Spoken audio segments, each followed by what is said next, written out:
A321 for 66, you're on number 3 for landing. Order number 3 behind you and put the gun off.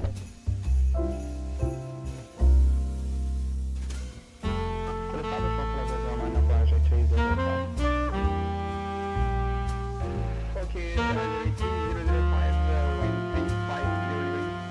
Then continue.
Wind 350 degrees. Then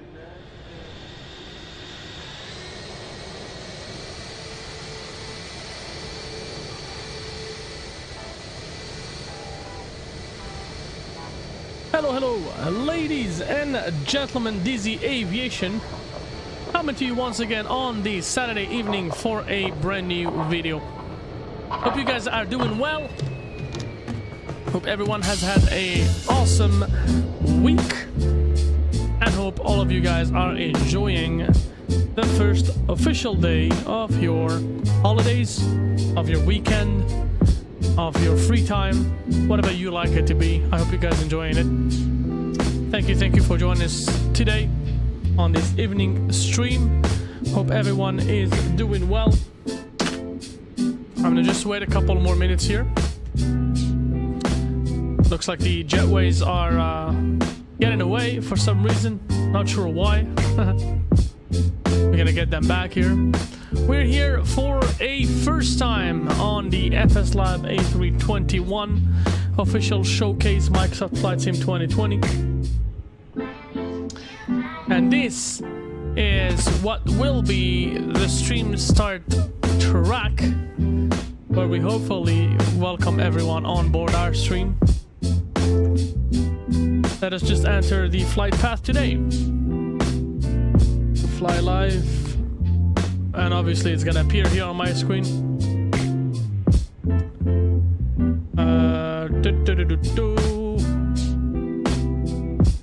Let us start the stream in a smooth manner, in the smoothest of the manners, in the smoothest of manners. Let's do that right here. think we messed it up yesterday though.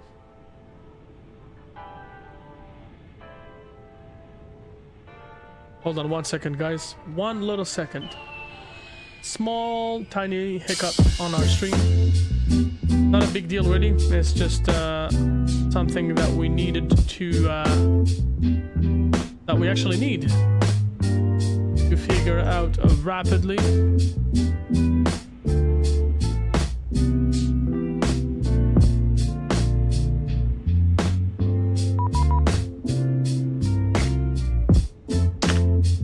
There you go.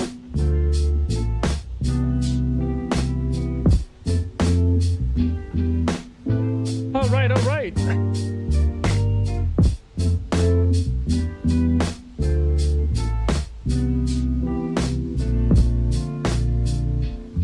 What are we? American 5593. Let me just add that here.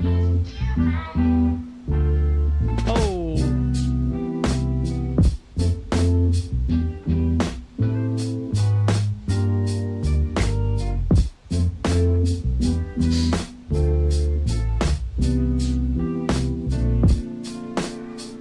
Okie dokie. Smoky, smoky. Wee-oo! Liquid738, hello my friend, hope you're doing well. Welcome on board my man. Always here on time for the party, my friend. That's kind of the music. That was just a small showcase of what the new music is gonna be. Hopefully when we have a huge list of viewers, we're gonna be able to call everyone out with their name and thank them for their presence. Hope everyone is doing well, guys. Welcome on board for another stream here. As you can see, we are gonna be trying out the FSLAB A321. Whew, quite a costly airplane, 116 Canadian dollars. Oh man, you bet my wallet hurt when I did that purchase. So it's all in for you. We're gonna be trying the A321, see if it's up to the hype, see if it's that good, and how or if it ever compares to the Phoenix A321 of the same brand. So without further ado, guys, we're gonna have a jam-packed stream tonight.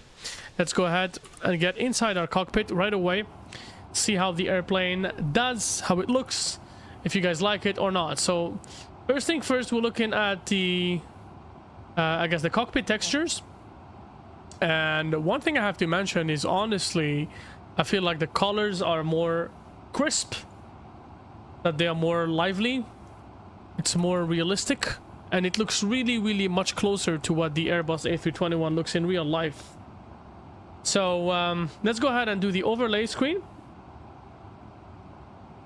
I just want to make sure that everybody has the best of views.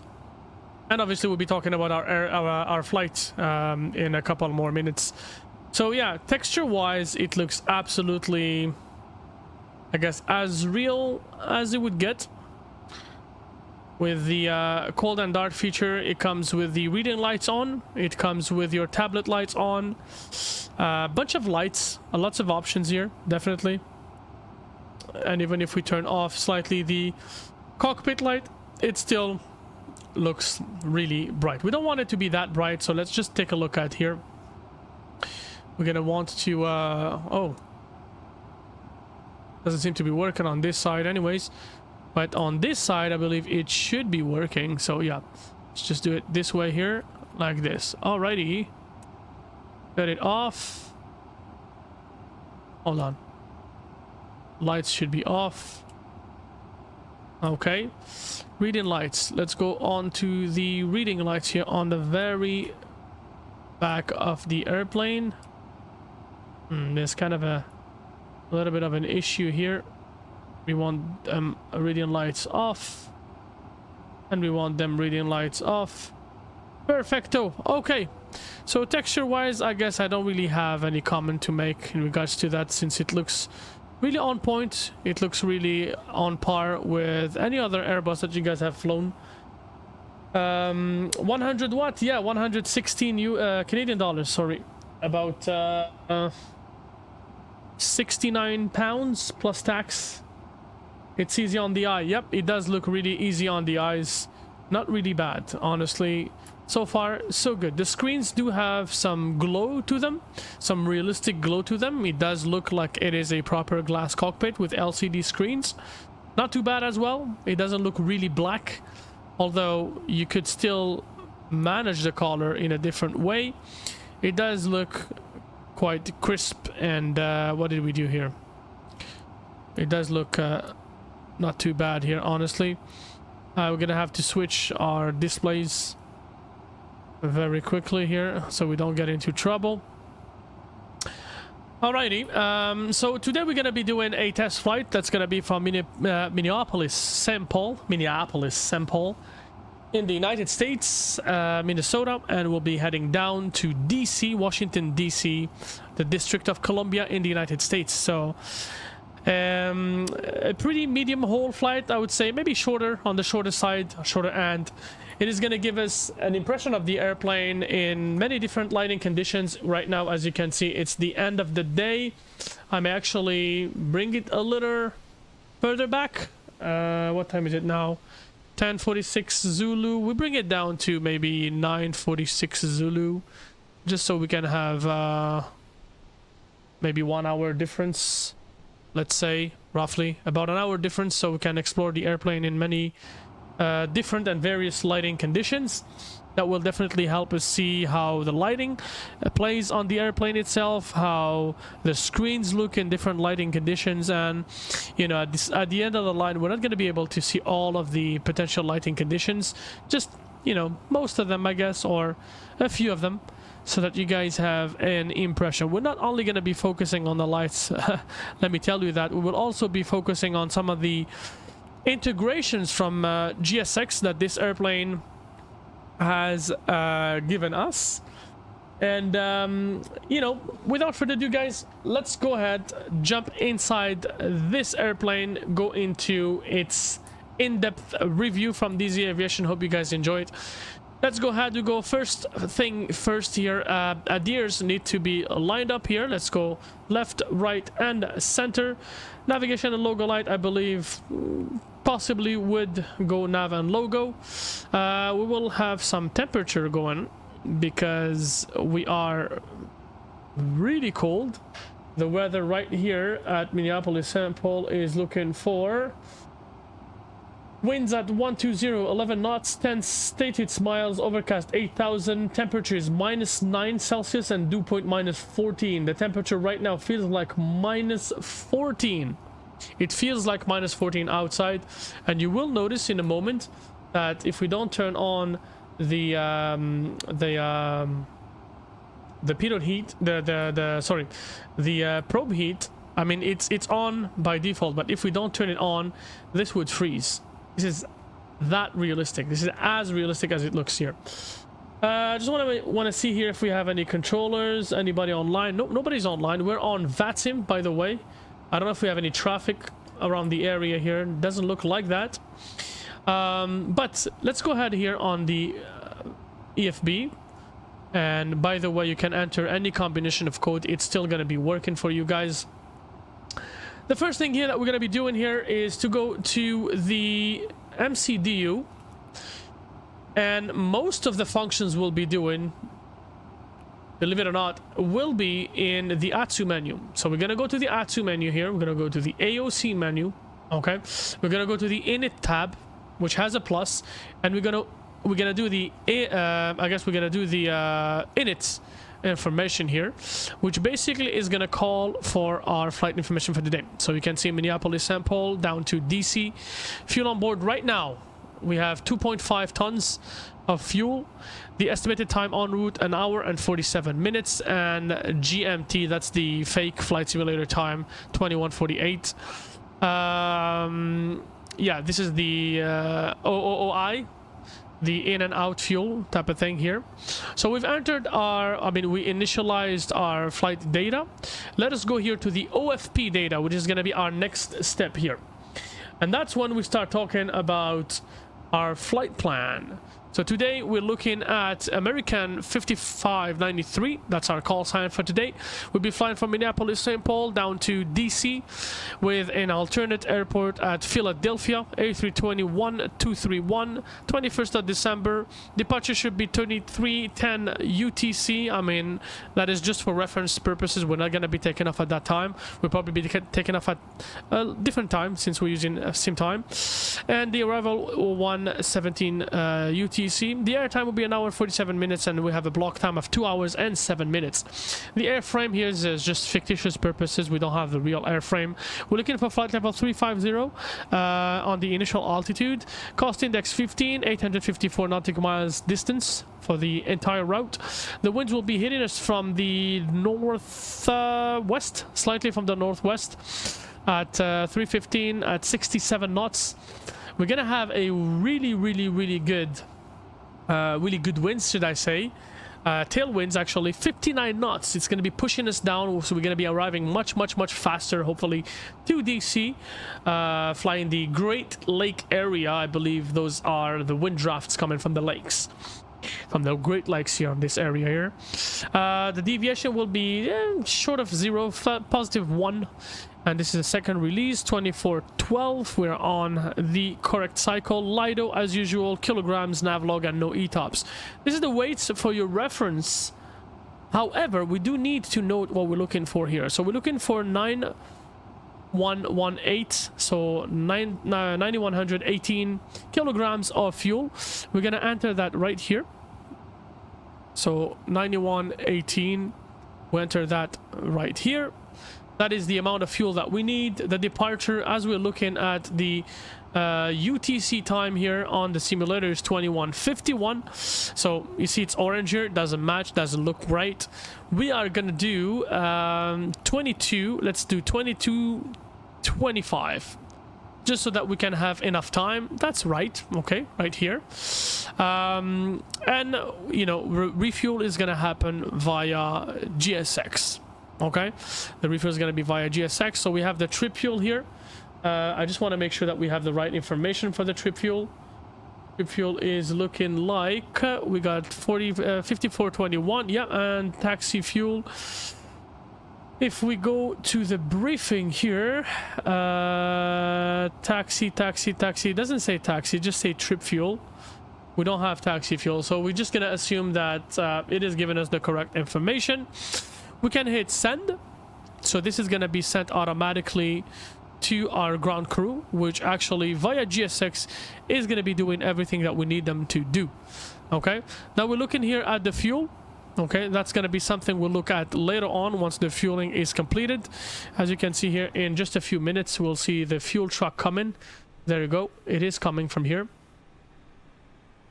Okay, we called it from the MCDU. The door is open, just don't mind it. All right, and then now that we have called the refueling truck, or the fueling truck, the next step here is just to make sure that we go to our boarding phase here.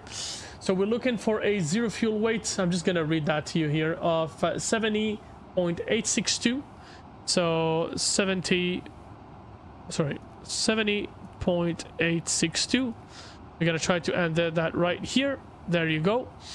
And cargo, we are looking for a total of 3420, so 3420, which looks doesn't really look all right, but anyways, it matches with the zero fuel weight. So we're gonna trust that, and what we'll do, we will begin boarding at a certain time. Okay, now we're fueling. Okay, usually you begin boarding about 25 minutes before the flight starts. We're gonna give it about 20 minutes today, not 25. We'll give it 20 minutes. So we're gonna start boarding at 22:05. That's gonna be about 20 minutes before departure. We'll do that here, and we do begin. We're entering that. We just entered the information. Okay, there you go. You can also cater your airplane. Right now, you notice we have catering at 100% and water at 100%. But as we fly, this is gonna go down. Okay, once it goes down on our next flight, for example, we're not going to be doing a next flight today, but on the next flight, you're going to have to request service for catering, for water, just for the purpose of making your flight as real as possible. So we've entered our information here. Everything has been filled out.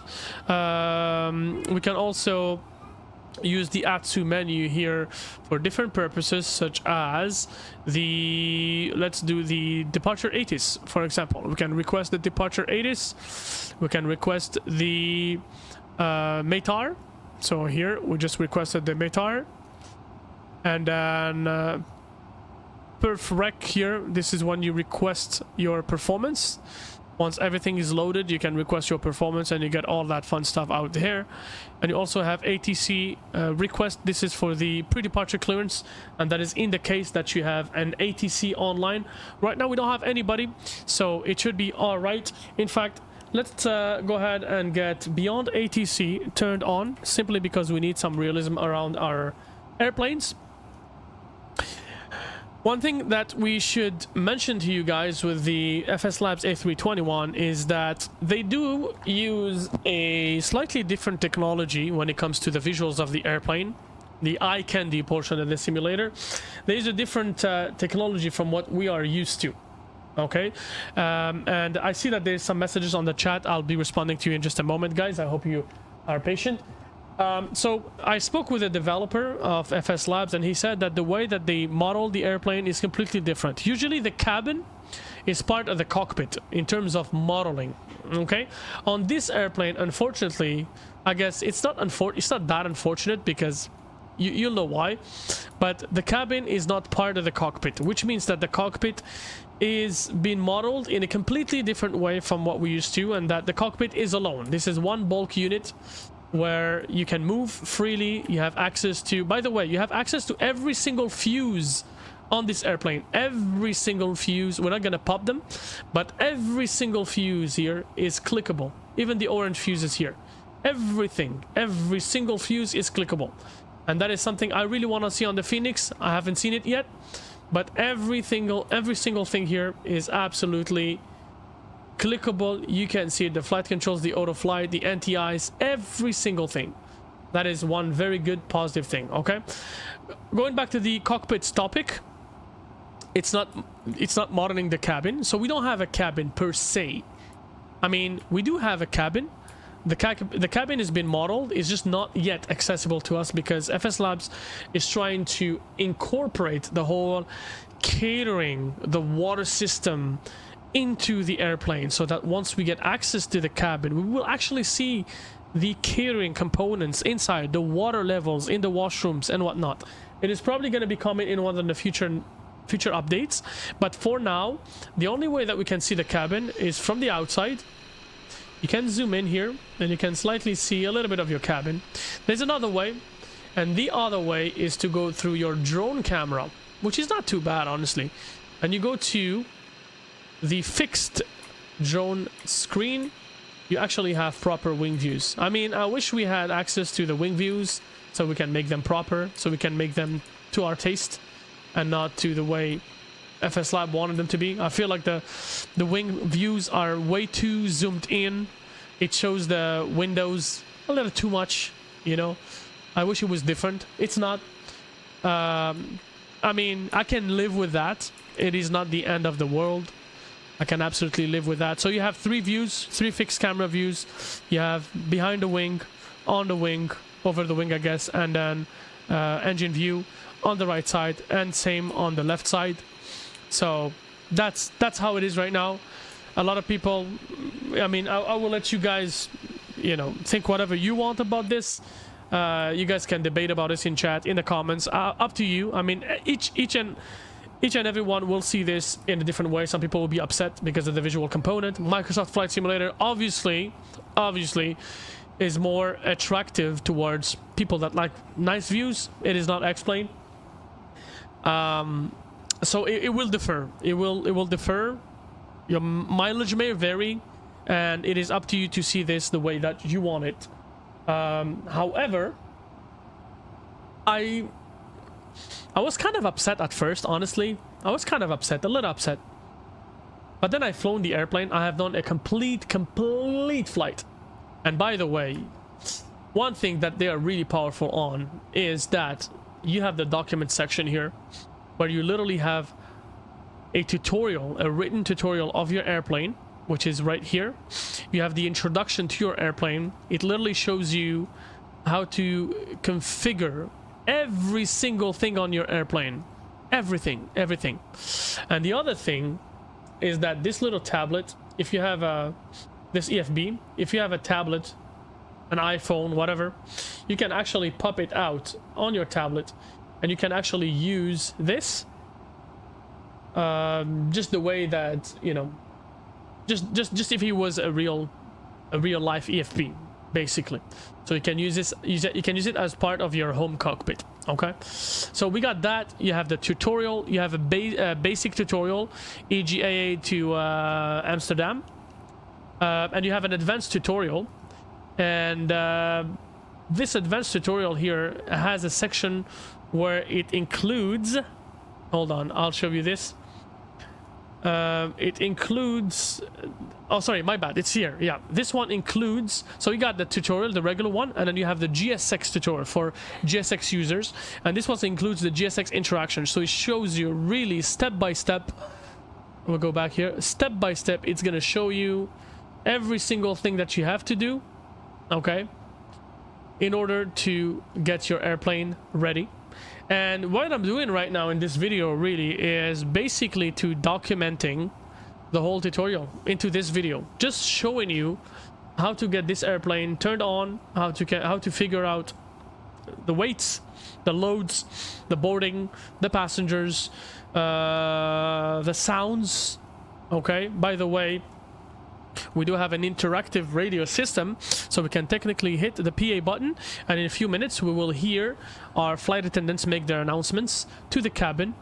We can set the volume, we can contact the ground team for pushback. I'll show you through the radio, and so on and so forth. We do have a minimum equipment list system here, which tells you what is required as minimum that you can you can use the airplane with. So some failures may affect you or may not. It depends on a whole lot of things.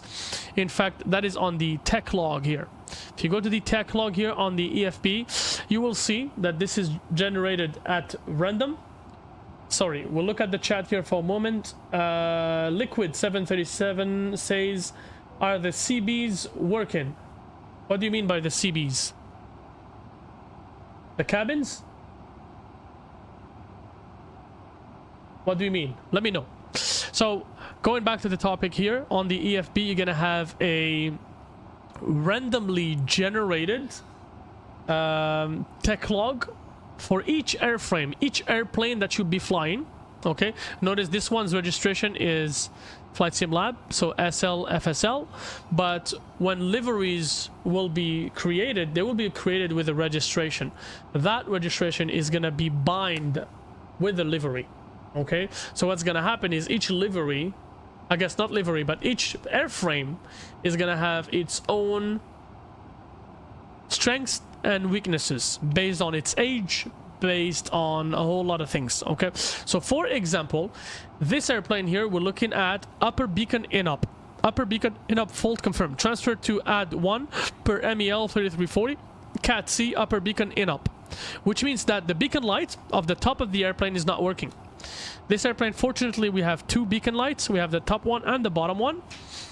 This issue needs to be cleared by the 31st of December 2024. So we have 9 days to clear it.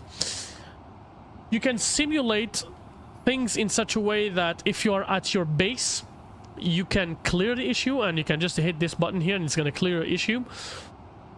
Or you can wait for the time to complete here, and once it's done, you will either have a failure or you will have a button here that will force you to clear it. Okay, which is basically maintenance. Okay, we have another issue here, which is purple. So they have a coding, like a color coding. Okay, you got the purple here, which is cabin issue, forward galley sink. The forward galley sink is noisy in flight. Suspect drain valve stuck open. Must be replaced. Okay, this needs to be cleared by the 20th of April of 2025, so we still have about 4 months to handle this issue, and it's still not going to affect the airworthiness of our airplane, so we can still fly with these features on our system. And the daily check next is due in 1 day and 13 hours, so they will be doing consistent checks to tell you what is going on with your airplane and to still generate some other defects. So that, I believe, is a very, very good thing. You get the flight history, which shows you the flight history of your previous flights. Fault history: once you start flying this airplane, it's going to build up the hours, it's going to build up faults. You will have a history of the airplane, and so basically you can use your imagination to its maximum. You got the maintenance here, which works hand in hand with that. Push TR reset. Obviously, if you have some issues here, they will all light up. Clean the cockpit windows. Yes, you guessed it.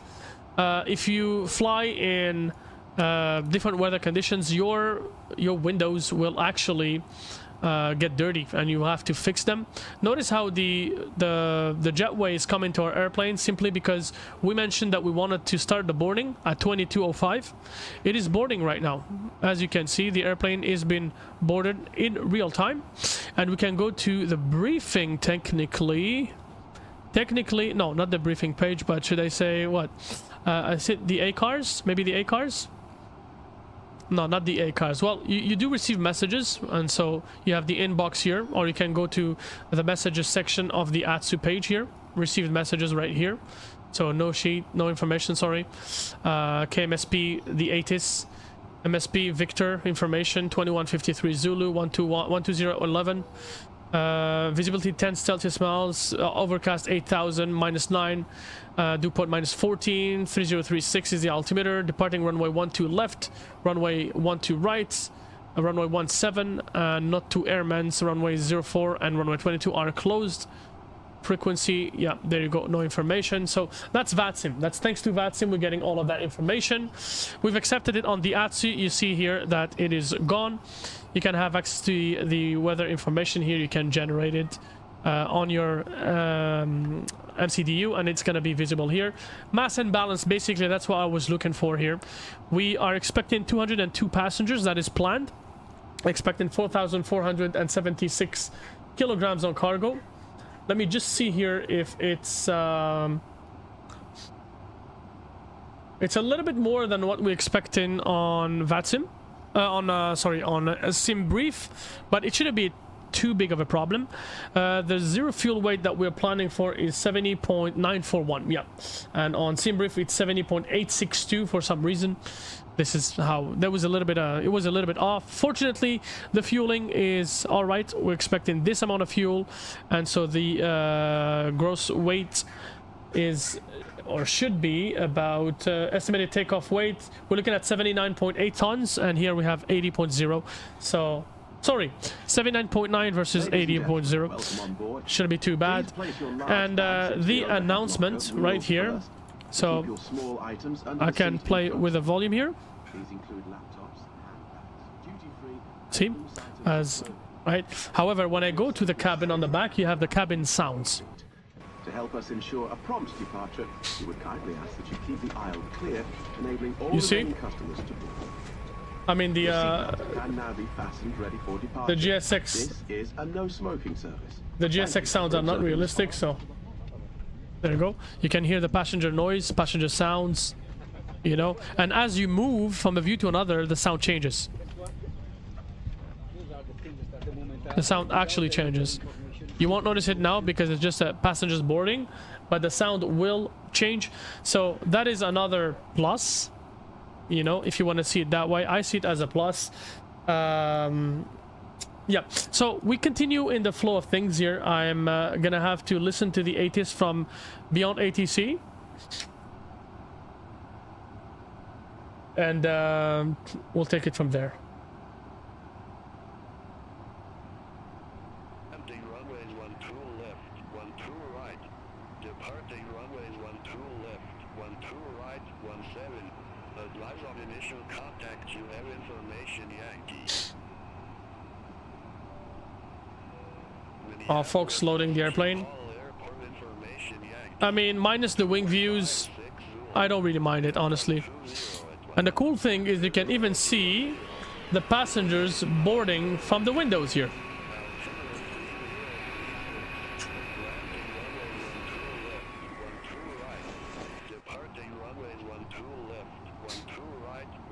Okay.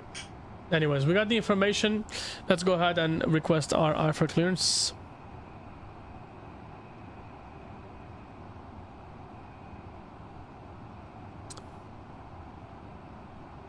Minneapolis clearance, good evening. This is American 5593, request IFR clearance to DC. American 5593, Minneapolis clearance cleared to Ronald Reagan Washington National Airport. Colt 7 departure, Dells Baraboo transition, then is filed. Maintain 5,000 feet. Departure frequency 134.7, squawk 6650. Cleared to Ronald Reagan. My first officer is gonna do the job. Colt 7 departure. So we're looking for runway 12 left. Maintain 5,000 feet. So it's already automatically done. Squawk 6650. Flight is requested. There you go. Runway 12 left. And you can see the boarding is the fueling is completed. Ground 133.5. Colt 7 with the Delta Lima Lima transition. Let's go ahead. There you go. So that said, maintain 5,000, and then they will probably vector us towards our first waypoint. The arrival at DC. What are the winds like right now at DC? Let's look at the weather. Hold on, hold on, hold on. What are the conditions like at DC here? DC, the winds are coming from 320. 320, so technically runway 1. Yeah, we do runway 1, so we do ILS runway 1. And it is looking like a Freedom 6 arrival, or Freedom 8, sorry. Freedom 6, my bad. Freedom 6, that's what I thought. With a Buko transition. There you go. And notice the announcement again. That is the announcement from EasyJet. I don't know why they pick in the EasyJet announcements. That's just the FSLAB thing. But you do have the application that comes with FSLAB. You can download airline packages, which download not only the airframe, the livery, but also the announcements that come with it. And all of the announcements are programmed in a very, very, very good way. They got United Airlines, they got Lufthansa, they got Berlin Air or Air Berlin. There's a bunch of very, very interesting things that are part of the whole thing here. Notice how the current amount of passengers is going up as we go. And the loading here, we can see our people here loading the airplane. Pretty cool, pretty cool. The jetway is not gonna move unless the airplane is fully loaded. Okay, one thing I don't like is the texturing here, where you go back here and it erases the texture. I don't know about that thing. And then yeah, it kind of saturates things, but no big deal. Not a big deal here. We got a pretty bad weather here on departure, and it's freezing. Thankfully we do have the probe windows, probe heat when probes on. So we'll go ahead and have the no smoking lights on, as well as a seatbelt sign, since we no longer need any I mean, we're done fueling, so fire hazard is less. And we can start our APU. I'll let you hear the sounds of the APU turning on.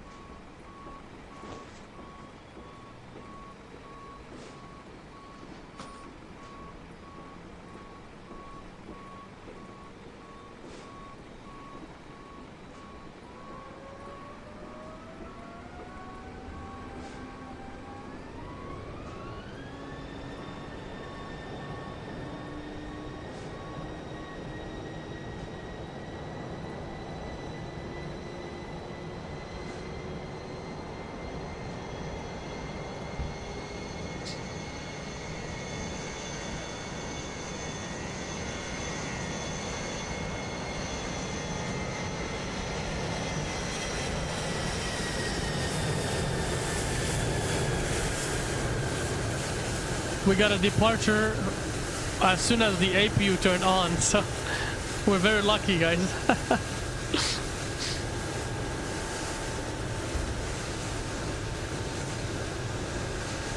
No big deal, it's alright.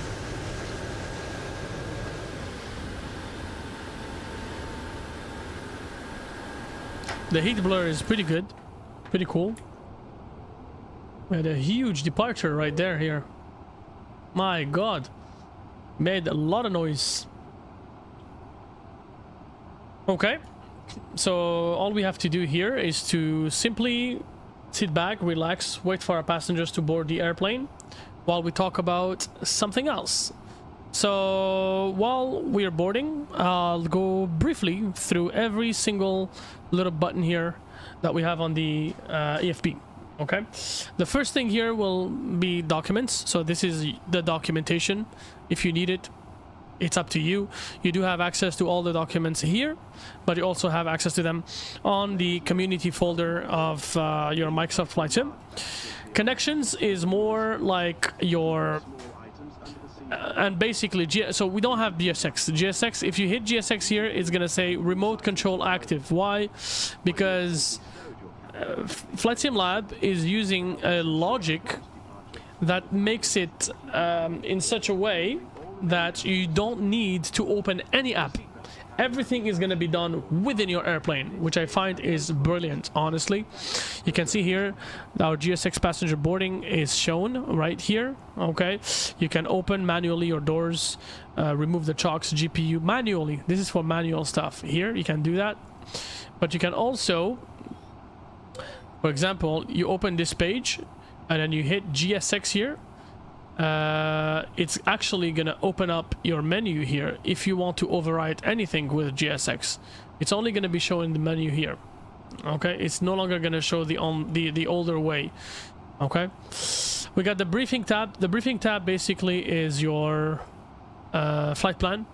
You got the summary and fuel, routing and impact, times and weights, the flight log, the wind info, ATC flight plan, additional info, runway analysis, airport weather list, the notes to airman, company notes to airman, and you can refresh everything right here.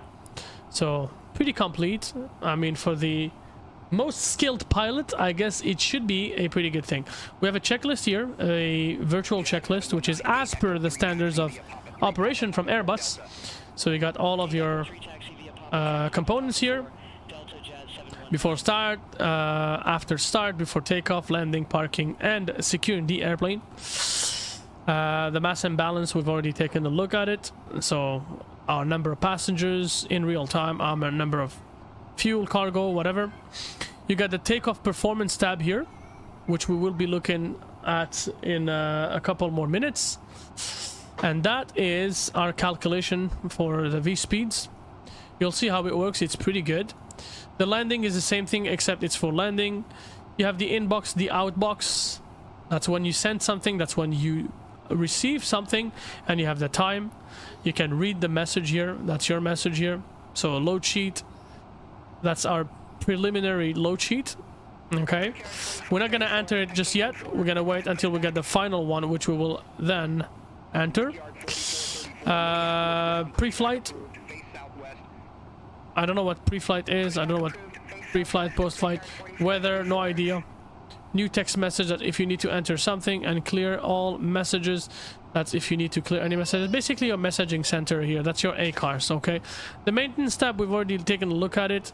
We got obviously a Navigraph integration, which basically is about the same as any other Navigraph integration. And of course we got the failures here, where you can manually trigger issues for training purposes. You can set them either, so you know, we have a light failure, which is the beacon, the upper beacon. So that was triggered automatically. Okay, and why is that? Is basically because we have set the service-based failures. We take a look here at the right MCDU, so we can hopefully look into many of the options that we have. So you got the panel state, where you can save and load your state. Okay, you can set the default state, so you can either do on GPU, on APU, engines running, cold and dark, auto detect. So auto detect basically is gonna be the last state at which you've left your airplane last time before you disconnected from the simulator. That's the panel states, that's the failures. Okay, and I have service-based failures, MTBF. Okay, that's based on the minimum equipment list type of thing. Okay, failure mode is all, and yep. And now we got the options. The options are going to be a little tricky. I'm going to go through them quickly here. Maintenance is basically the same thing as what you get on the EFP. FCU, the FCU knobs accelerated. I don't really want to accelerate them. I want to keep them natural. The barrel selector is synchronized in my case on both sides. Fire, this is if you have a fire. Fuel, this is if you want to load the fuel without the use of GSX, you can just pop it in right here and it's gonna go instant. Payload is the same thing. Okay, you can pop in your payload in a moment, I mean, and right away you're gonna have it. Adam, walaikum salam. Hope you're doing well. Inshallah bkhair khoya. Merci beaucoup de nous avoir joints. Marhaba bik. Alors, external controls. External controls is if you want to manually control the GPU. The GPU is disconnected. Oh yeah, because we have the APU on now. Yeah, GPU is disconnected. Air starter, ground. I guess I guess this one is connected, but these two guys are not connected. Ground chocks are also connected. Nose wheel pin, you can set it, you can remove it, and you can choose here if it's, you know, if you want things done by GSX. You also have manual and by the simulator.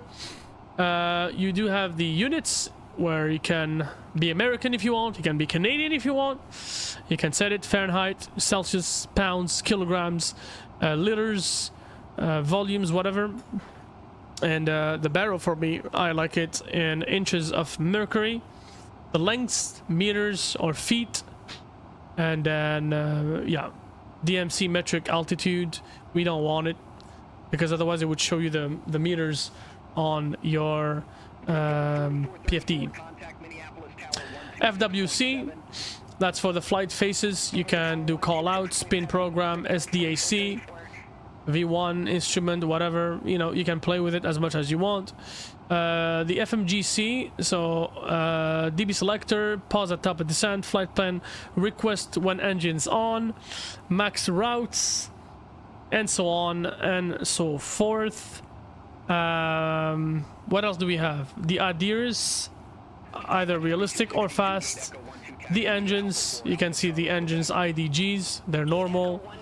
You can control the doors here, although we're letting them be controlled automatically by the GSX integration.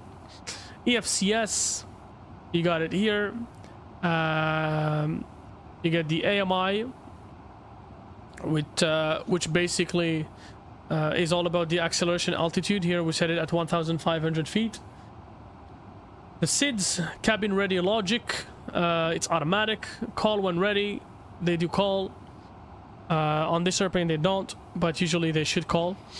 Door 1L is auto logic.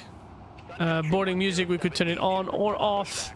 And finally we got various here where you can set the ISIS, either the new ones, the classic ones, the brake fans if you want them installed or not, auto brake, low type 1 or whichever you want it to be. This requires a sim start if you change anything here. Sorry, my bad. Let's sorry, we went to various here. And then if you go to the second page here, the DDR MIs, satellite drones, and virtual cockpit EFP if you want it on or off. So you can also hide that bad boy. Finally, we have something more interesting here. I'm sure everybody's going to be looking at this page at some point if you get the FSLABS. You got the sound option here, where you can select the volumes, you can select the sound devices, you can either use GSX on the intercom, and you want the voices, and airport sounds if you want them to be added by your airplane. The controls here, that's where you calibrate your throttle. So if, like me, you have a TCA quadrant throttle, That would be 2 levers, reverse on stick, and visual cues off. The visual cues basically just show you where your joystick is. You can do the same thing for the flaps, the routers as well. So you can have the dual controls for the routers, so routers and tiller. Or you can just have the tiller controlled by your routers. This is a maxed keyboard deflection if you needed it for the brakes. And this is the landing gear if you want multi, single, or click. That is pretty complete. I mean, you're probably going to go through some struggle when you set up your throttle detents. I have gone through that problem. But I don't believe it is a game changer. It's not a game breaker. It's all right. You know what I mean? So now that we have boarded all of the passengers, by the way, we have gotten our message here advising that the doors are about to get closed. So they're saying, I guess the doors are getting closed. Yeah. So the doors are getting closed. Yeah, exactly. And now you will see they are gonna arm them. Okay. You can hear the door just closing. I don't know if you heard that little vibration. Once we are done, what we're gonna do is we're basically just gonna add maybe 2230 here, just so that it doesn't get crazy on us. And OFP data, so it's been entered here. Now we're gonna go to performance requests. Hold on a second. We're gonna go here to the init, and we're gonna go init B. We're just gonna click once we get our final load sheet. Final load sheet 0 fuel weight 70.6, tow 79.6. Let's go ahead and enter that right here. So 70.6 with a center of gravity at 30.5. The block fuel, we're looking for, where is it here? Oops, let's go back here. Block fueling tanks 9118, so that is 9.1. Perfect, it's entered. We can accept. Okay, we have a correct number of passengers. When we go to the performance here, all we can do is go to the takeoff tab here, and then what we will do is we're gonna make sure we have the correct weather information. By default, it should be entering the correct information. Otherwise, we can just look it up again. So 120 at 11. Let's do here. We can fix it right here. We can pop in the keyboard. 120 at 11. There you go. And you can hit enter and just hide your keyboard if you want to. Temperature, we said it should be -9. So we just write it down here. -9er. And the altimeter is correct. The weather condition is dry at the airport here. We're gonna go with flex. Anti-ice must be on. And then air condition is off. Perfect. One more thing we need here is just to enter the Mac tow, which basically is this weight here. The tow. That's the takeoff weight. So we're looking for estimated tow 79.8. 79.8. Hold on a second. I have to go to the mass and balance. So the 0 fuel weight, gross weight, we're looking for 79.7. So it's been already auto-populated. Okay, already auto-populated. And all we're looking for is the center of gravity, so 30.5. We'll just enter that here. 30 point, did we say 0.5? Yeah, 0.5.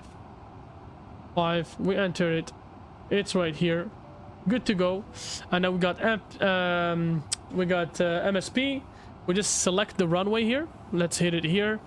Okay, MSP, runway 12 left, FL, Tora 2499, tow 7 up. There you go. They got all the information. You can just calculate. There you go. And once you calculate it, you get a range for V1, you get the VR, and you get V2. Acceleration altitude is 2,339. And so we can just pop that information into our MCDU.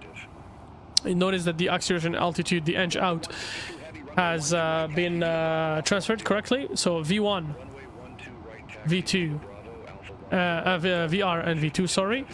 Flaps is the same thing. You can just click here, it's gonna pop it up, and flex as well. Okay, so now that we have all of the information entered for departure, all we can do here is, I believe, OFP data. There's a number 6 here. The number 6 here is just gonna ask us to enter the amount of fuel that we have received here. So 8,192. Sorry, we have 9,080. We're just gonna enter 9,080 here. 9,080. It's gonna be entered right here, and then we send our fuel report to the ground team, and should be good to go. So now that we sent our fuel report, it's all good to go. Let's go ahead and go to the departure tab. On the departure tab, the temperature, it's -9. Okay, there's no ice accumulation on the airplane. We can look at the wings. You see that there are no visible ice accumulation anywhere. However, for the purpose of this video, I do want to show you how the de-icing is gonna work. Okay, we're gonna go with de-icing fluid type 2. Okay, and we're gonna do de-icing on stand. Okay, there you go. So the de-icing is being done at the stand here, and then if we go, yeah, so we went with we went with that one. And now that we are ready, what we can do, okay, we're gonna go here and we're gonna hit intercom right here, and that should automatically call the hold on, why is it calling it here? SkyWest 3948, gate Charlie 12 taxi via Papa 3, Papa Quebec.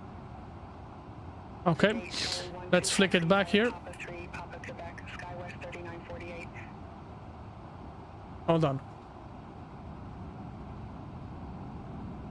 We should be doing this like this. There you go. Minneapolis Tower 126.7. Contact Tower 126.7, Delta 152 heavy.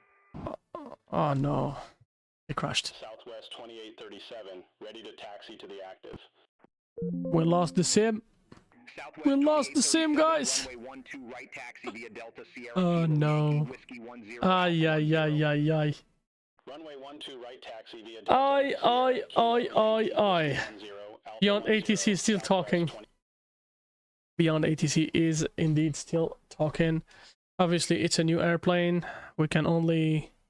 I mean, I think I did something that crashed it. Honestly, it's my fault. Because I tried to follow the whole documentation and it wouldn't. So, no big deal. You stay with us and we're gonna get back to the simulator in just a moment. Let me just essentially close it here because I think it's not closed. Go to Logitech, yeah, that one here. We close it and it should be off by now. Yeah, the simulator is closed right now. This needs to be closed as well. Okay, so we're gonna turn the flight simulator back on. Okay, we're gonna take a punch, okay, in the face. I hope you guys will forgive us for that matter. Okay, guys, no big deal, nothing to see here, nothing to see. Rip cloudy flight deck, rip MSFS 2020. Yeah, that is obviously an issue with Flight Sim Lab. I don't know what happened with it. It does happen sometimes that the simulator crashes. It hasn't crashed for me for a long time, but today it is that day. It is that day, that exception. It could also be something related to Flight Sim Lab because the airplane is still very new to the platform. They have done maybe 1 or 2 updates since its release, so it could very well be that as well. I've tried the I flew earlier today on the Phoenix, and the Phoenix was not really problematic at all. It was pretty good, but it's all right. I mean, we're gonna wait a little bit until the simulator restarts, and as soon as it does, we will head back into our airplane. And it is what it is. That's the reality for you, for me, for everyone. We are not safe from any crash to desktop. But in the meantime, you know, while the simulator has been loaded, what I'm gonna do for you is, I think I'm gonna show you the documentation that you can get access to. Hold on. We go to MSFS add-ons, that's what I put it. Aircrafts and an FSL common. FSL common goes to documentation, and then you get the documentation for the flight sim lab right here. Basically the same thing we were looking at on the EFB. It's pretty good. It's pretty complete. It shows you literally everything you need. We're looking at the tutorial. In fact, I want to look at one little thing here because it does have the advanced tutorial here. So theme preparation. So what does it say here? I'm gonna zoom it in for you guys so you can read and you can see with me. Make it a little bigger here so everyone can read. So that's the sim brief.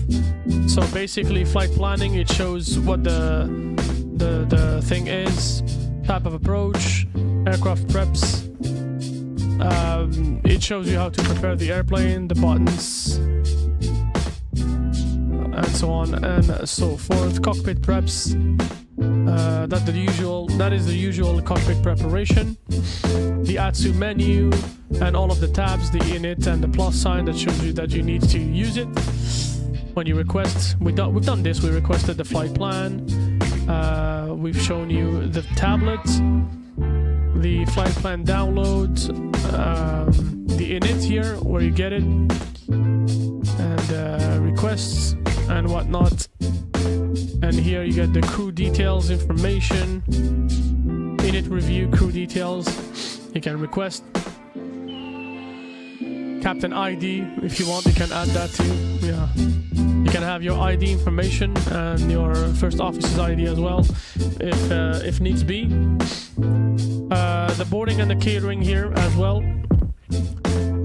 We've done that. We're hovering over all of these things as we continue. Cockpit preparation, the timing, and all that fun stuff here. Obviously, on the way out, we're not gonna redo the whole boarding process. We are gonna be doing it much faster. We're gonna enter all the information much quicker.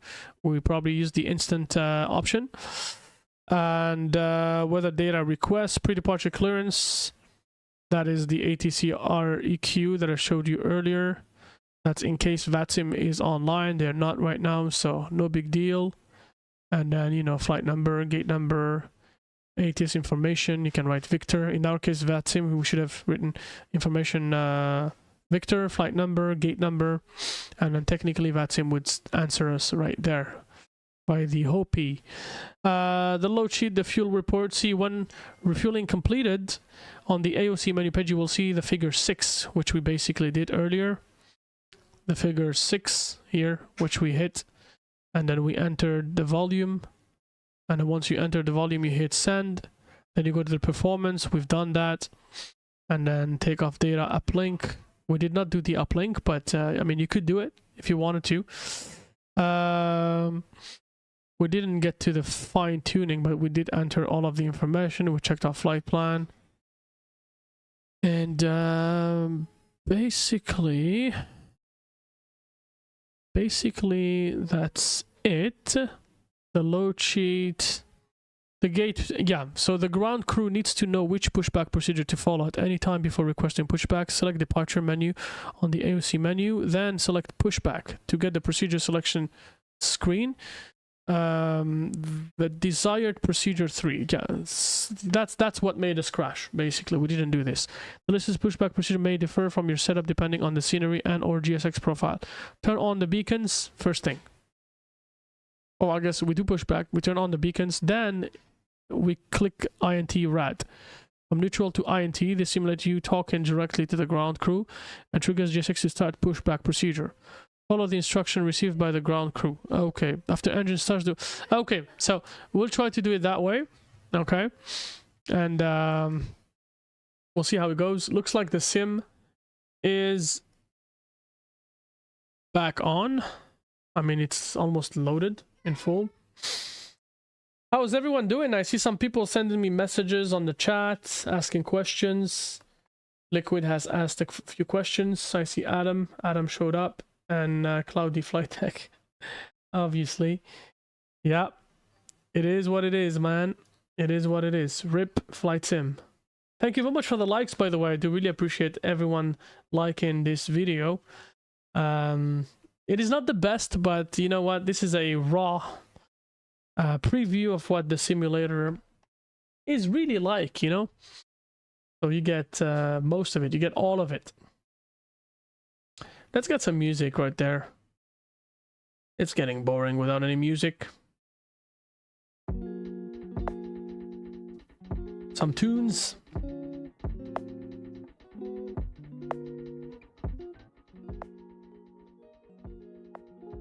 Get our tunes.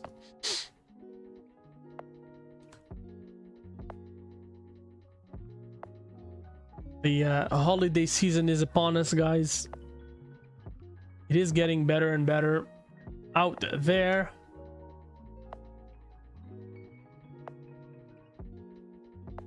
Let's just wait for the sim. Hopefully it's gonna turn on very quick.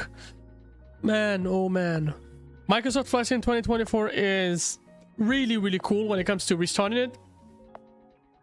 But 2020, since everything is in a hard drive, we unfortunately have to load it in. It kind of kills the vibe, but what do you want?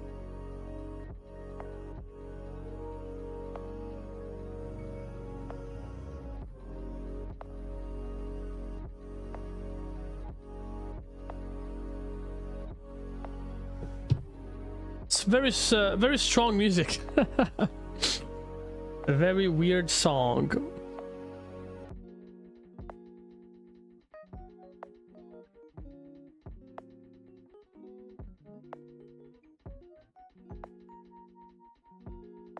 Very strange song. Strange song.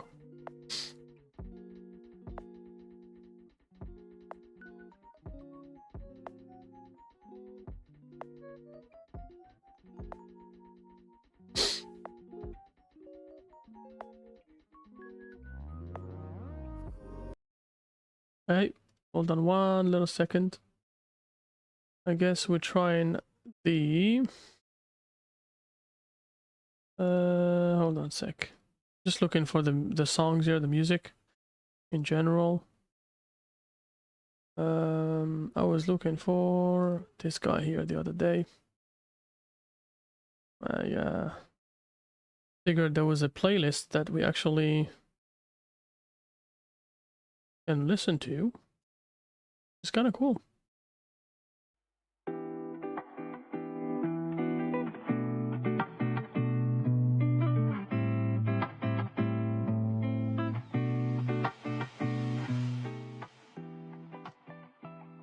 There you go. Oh.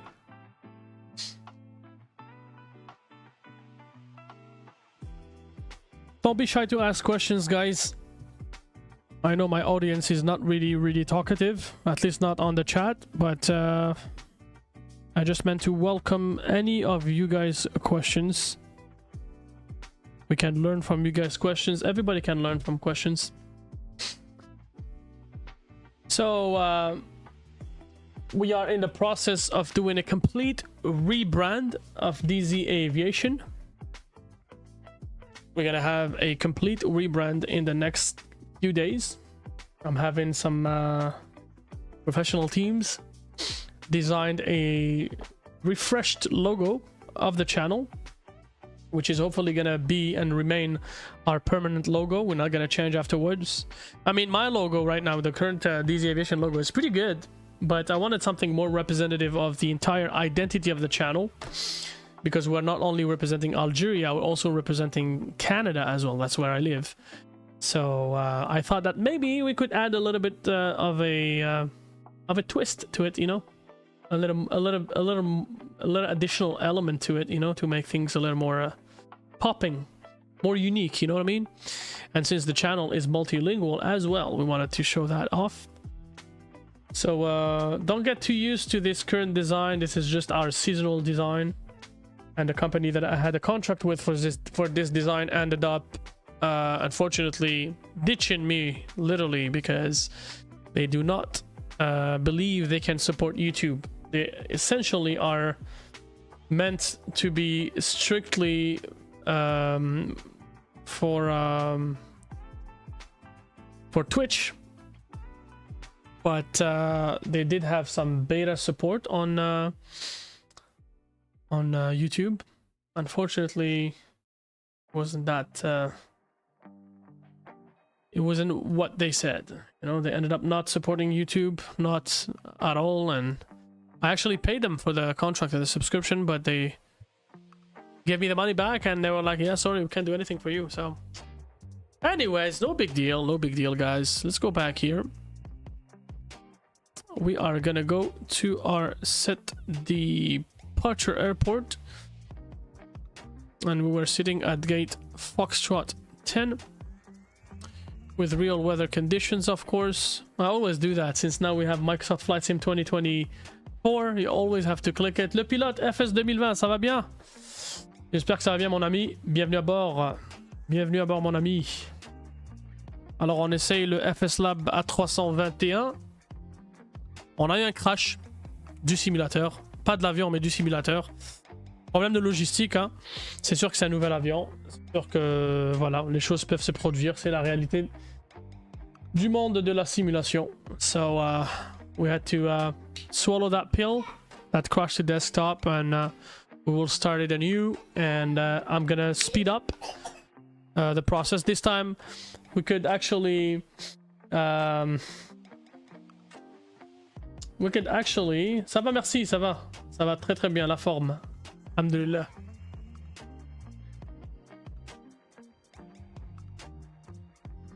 So what we could do is redo the whole thing and just be patient and hope everything will be fine. You know what I mean? That's all. Because we got some additional viewers that, I mean, you could go back. You could go back, sorry. And what is that? Is it gonna crash again? No, it's not. Okay, cool. Alrighty. Okay. Okay. So our bad boy is back.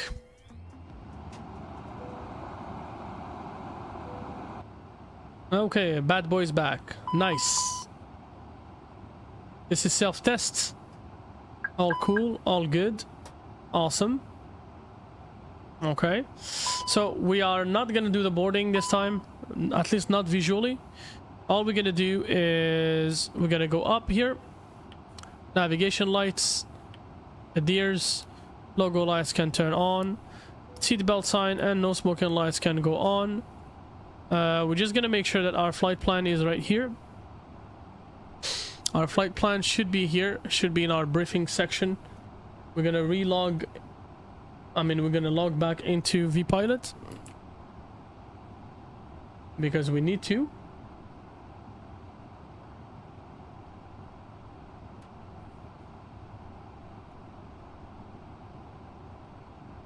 So the flight is here. Okay, self-test is now completed. Those two beeps. Okay, there's no controller here. So yeah, we can do it as simple as we usually do. So this time it's gonna be much faster. We're gonna go to AOC menu. We're gonna go to init. Init, we're gonna, I mean, I can enter crew details. I can do my name, Brahimi, or let's do DZ Aviation. I don't know if it's too long. It should be too long. It will be too long. Yeah. So we're just gonna do DZ. And then our co-pilot is gonna be Bradley. Same dude. There you go. So Captain DZ and co-pilot Bradley. There you go. Okay. Return to init. Okay. And what we can do is init data request 2349 Zulu. Unfortunately, it's now dark. We're flying live. Okay, no big deal though. We can go to OFP data, and then we are looking for that much fuel here. 9118, 9118. Enter that, and the departure right now is 2349. We do 0010. There you go, and we're looking for that much. Yep, everything good. We actually don't need to do that, honestly. We can just go to, hold on a second, what was that? Performance request, not performance request. Departure, not departure. Add to menu, AOC, init, and then not here. Oh man, departure, not departure. Boarding. Boarding. Okay, so the zero fuel weight we are looking for 70.89, 70.862, sorry, 862. We pop it in here. What? We said 70.8. Why is it this? Let's do 100 here. Catering, and 100 here. There you go. I don't know why it's saying 70.8. We said 70.8. And it's gonna give us 70.2. So let's do 80.0. Aha. 78.0. Aha. 75.0. Okay. Zero fuel weight, 70.8, but it wants it to be 0.2. So let's just do it instant. There you go. Request it instantly. And then I believe why do I keep going here? Cargo. We're gonna go here 0, and here 0, and here 0. Okay, and tack. All we're gonna be looking for is 70.8.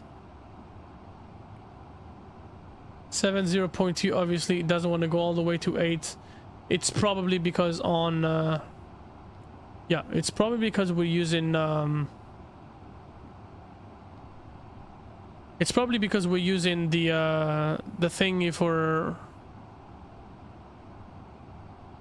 we're using the little thing for we're using the profile on Sim Brief for Phoenix. It's not the profile for this airplane here, so that's probably the reason. OFP data, although we said 70, yeah, it's there, 70.9. yeah, all right. OFP data, I kind of got lost, to be very honest with you guys. I lost things. I think it's options. Yeah, there you go. Options here, we're gonna go 9118. Alrighty, perfect. It's been entered. And the payload here, we said 70.8. We enter that right here. What? It doesn't want. Oh yeah, so 70.8. Let's enter it. There you go. Now we accepted it. And then water, waste, galley, everything's been loaded. Pretty good. Good to go. Now we can simply go to our init page. Okay, we've already initialized everything, so the flight plan is already here. Runway 12 left via the Colt 7 DLL transition, and we get beyond ATC, of course, to give us that clearance. And we said the arrival would be runway 1 ILS, and that's Freedom 6 via Buko. There you go, there you go, there you go. In it here, if we go to the init B page, we're gonna be looking at 70.8 and block fuel of 9.1. Alrighty, okay, things are getting a little more, you know what I mean? And okie doke, we're gonna go to the overlay page. Okay.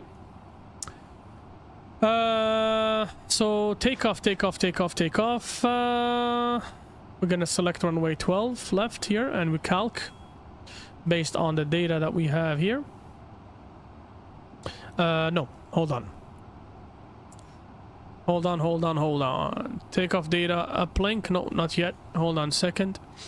We're gonna make sure that we have 32.2 here. 32.2. Okay. 32.2. There you go. It's all right. The winds. Let's do request ATIS on the ASUS. AOC. Departure ATIS. Weather ATIS. Let's do METAR. And we're gonna just wait for the message to appear here. Received messages. Load sheet, accept. That's just for realistic purposes. And in the meantime, we're gonna call for our clearance. No information. Let's wait for the weather to come in. Go on service request. The lights are pretty good.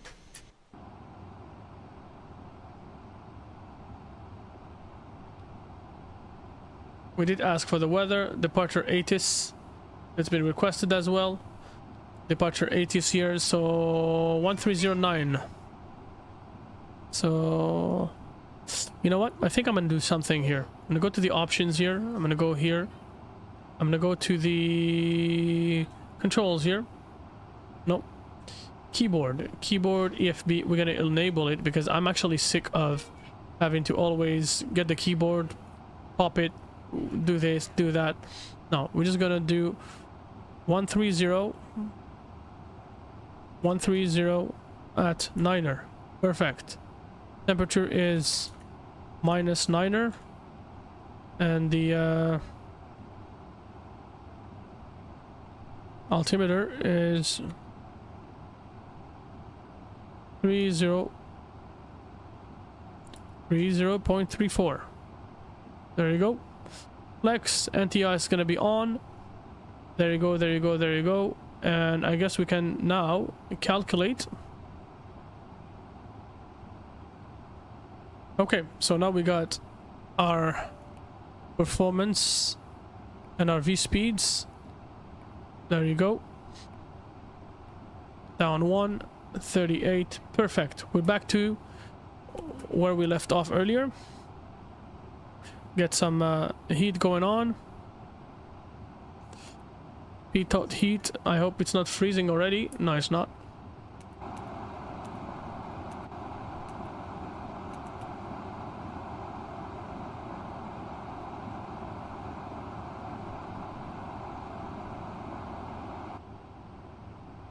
I don't know what was that noise.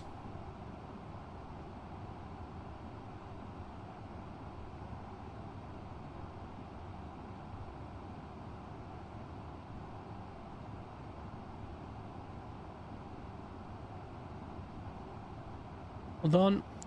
I think Beyond ATC kind of glitched on us.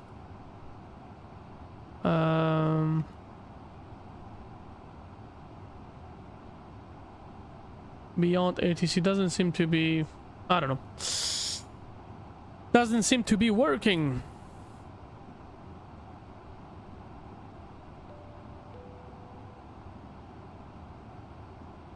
One little moment.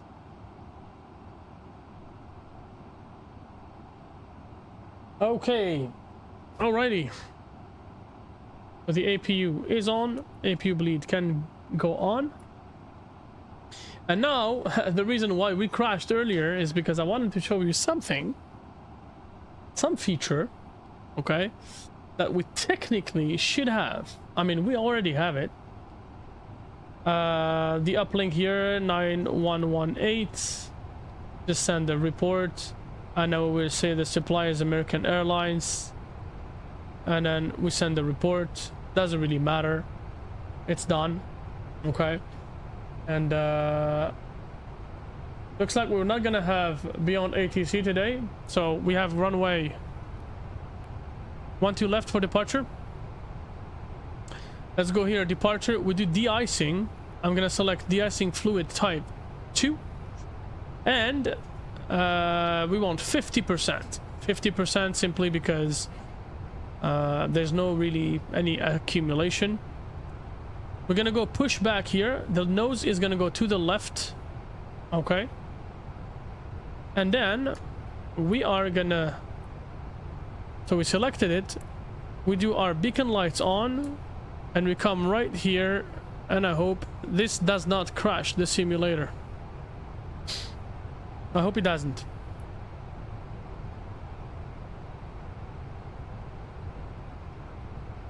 The jetways are leaving, so this is making me think that we're doing right. We're doing the right thing. Okay. I like what I hear, but I'm looking for, oh yeah, there you go. That's what actually crashed our simulator earlier. It's a breach in the procedures, so FSLAB doesn't really understand breaches in the procedures. It really wants things to be done straight. It's not done straight, then we got a problem, you know what I mean? Let's just go ahead and configure things here. I just want to go and turn off the reading lights here.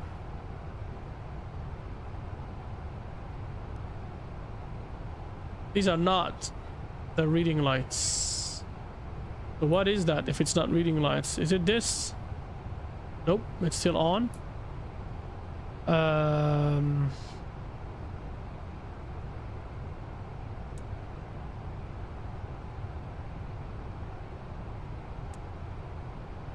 What kind of lights are those?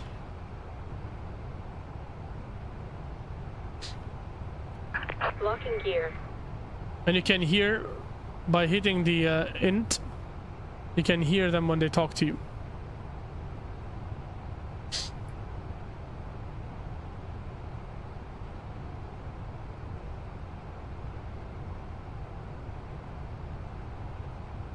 Release parking brakes.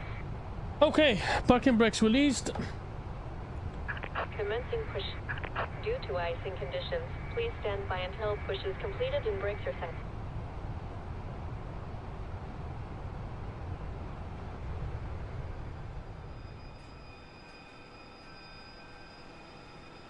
Notice how the beacon light from the bottom is working, but the top one is not working.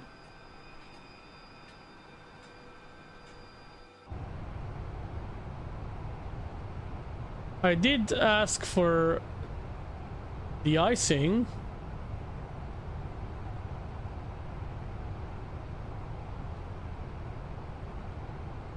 No remote de-icing at this airport on push. I don't know if it's gonna work or not, but let's click it on push.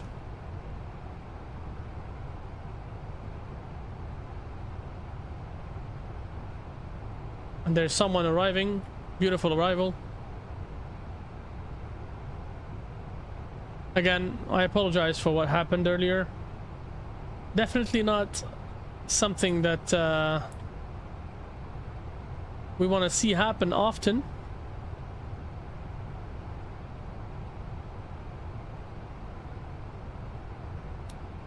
We're gonna wait for these guys here.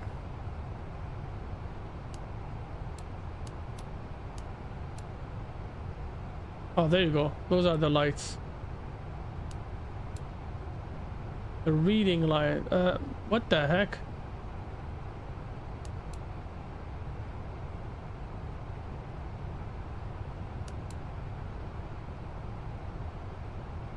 Anyways.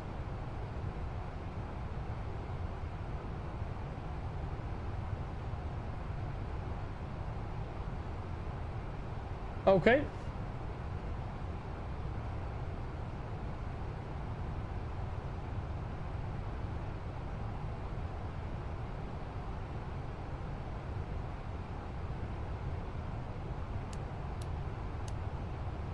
Technically, this should be turned off, but it's not. Not sure why it's not working, but let's proceed anyways.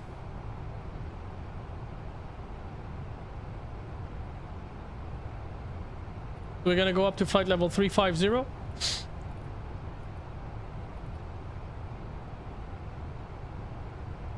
And we're gonna have our auto brake to the max position.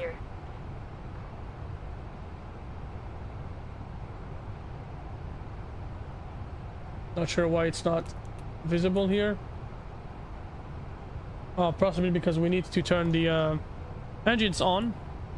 Engine number 2. Tow truck disconnected. Bypass moved. Left is clear. Right is clear. I'm gonna show what's the error we got.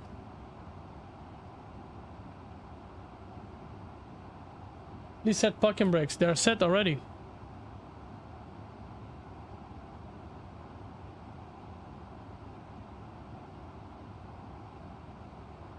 Okay, she's right there.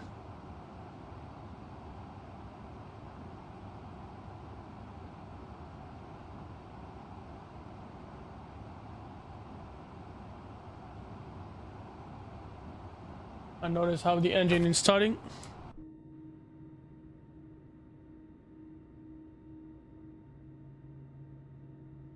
So if you don't do everything automatically, like with the logic that FSLABS wants you to do it, I don't think passengers will be inside the airplane, because we haven't boarded anyone.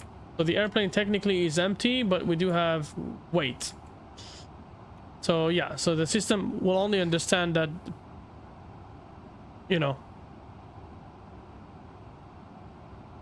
we have weight. So it's a very heavy airplane that we're flying. But yeah, ends right there.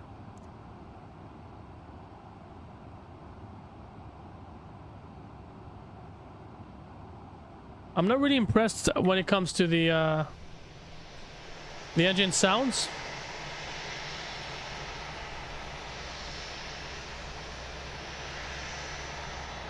I mean, they probably have some room for improvement.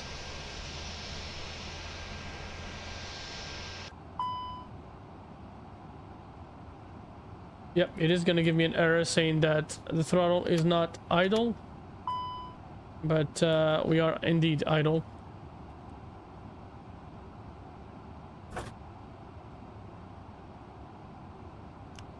We're going to go flaps 2. And we're going to make sure that we have, we're going to make sure that we have our flight controls to down 1. There you go. That's what they wanted us to do. Alrighty. And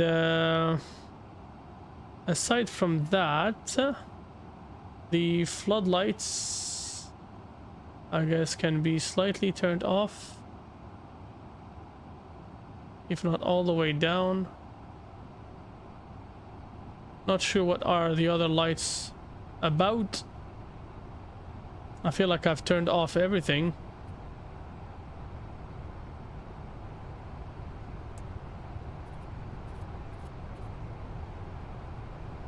Oh. Oh, there you go. That's the one. That's the one we don't want. There you go. And the floodlights just a tiny little bit here. Just enough so we can see. Takeoff lights, runway turn off. Or should I say, sorry, taxi lights and runway turn off. So we can turn off the probe heat, engine and wing anti-ice. I don't know how to make the I have no idea how to make the de-icing work. I probably have to learn a bit more. But without further ado, my friends, let's go ahead and get this bad boy off the ground, shall we?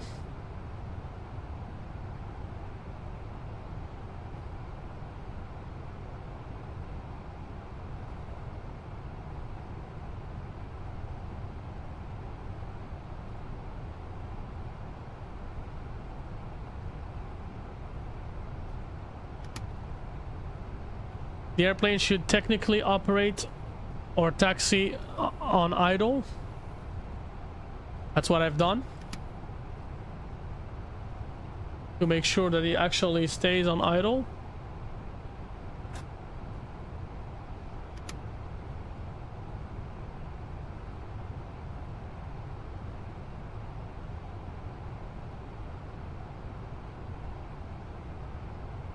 So the tiller movements,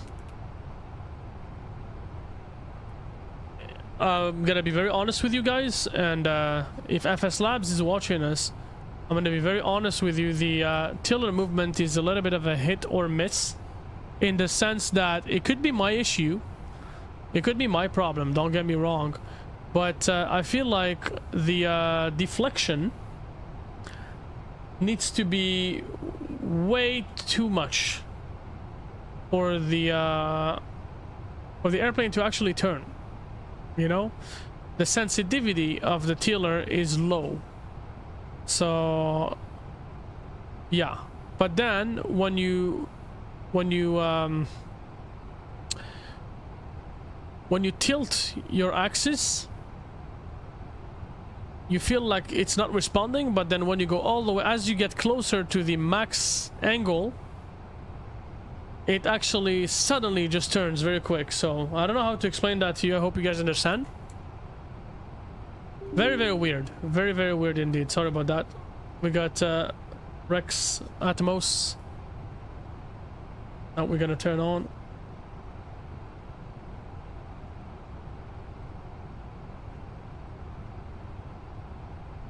And you can get the strobe lights and wing lights to the on position with the takeoff lights on as we are approaching our runway.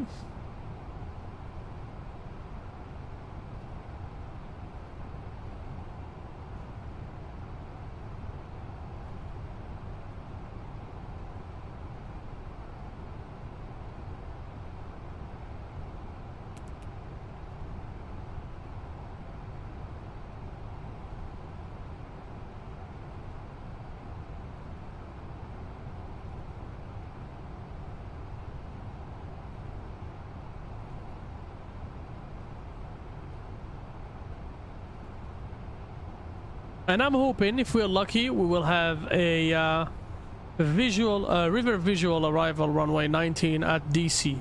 Fingers crossed. It may actually happen. It may actually end up happening.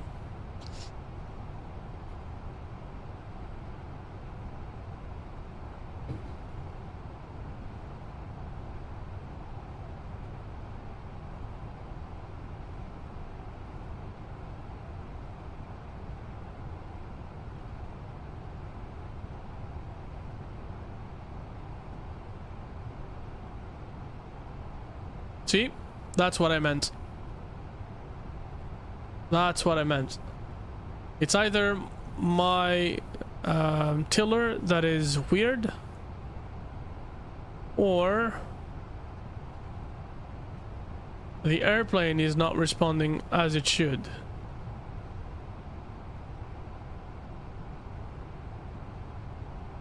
Again, that is something that I hope we can hear back from FSLABS about.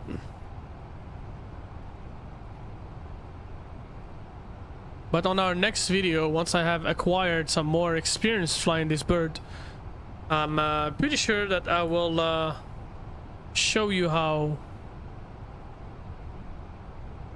to correctly operate the airplane.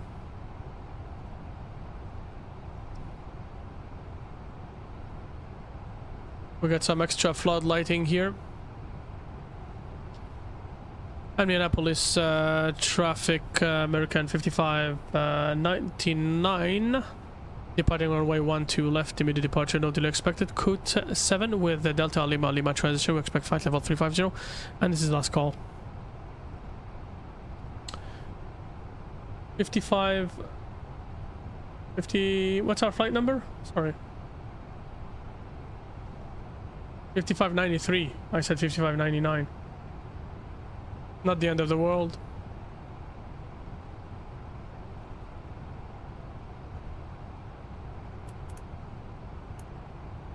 There you go.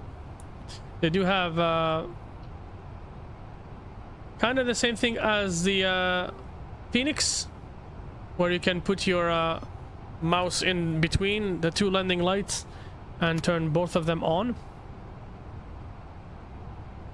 Okay, we will probably have some issue with the throttle detents because for the life of me it is very complicated. That's, I would say, one of the greatest weakness of the FSLAB A321. But we'll fix it, don't worry about it. So let's go flex.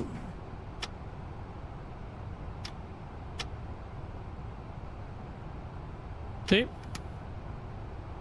That's exactly what I thought would happen.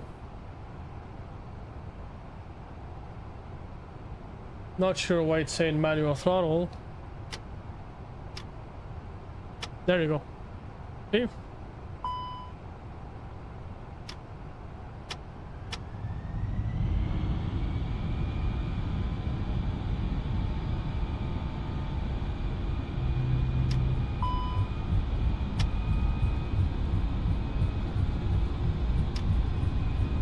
Retard. Retard. Retard. That's the throttle detents, don't worry about it. Retard. Retard. Let's go toga.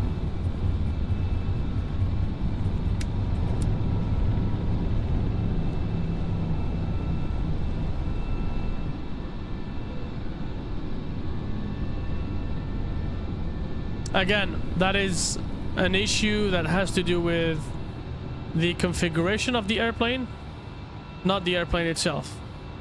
The airplane's logic is fine, it's alright, but the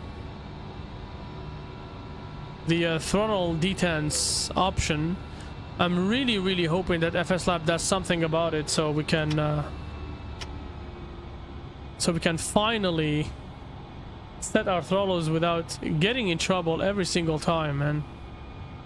It's a pain in the butt, honestly. See how throttle climb is fine? The rest is not. So I managed to get throttle climb fine, but the rest is weird. So alrighty, so we're gonna go direct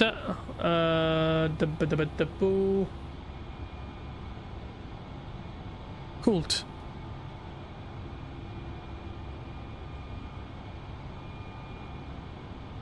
Direct cooled.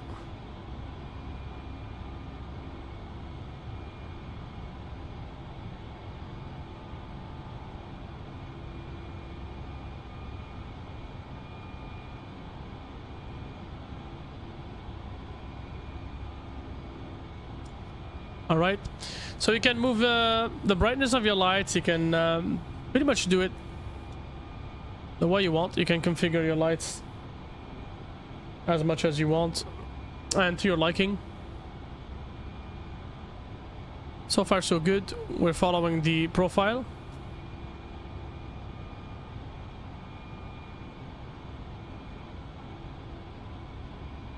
Nine minutes since departure. The sounds, I'm gonna say they're alright. They're a little too quiet, in my opinion. I would say that the sounds are quiet, but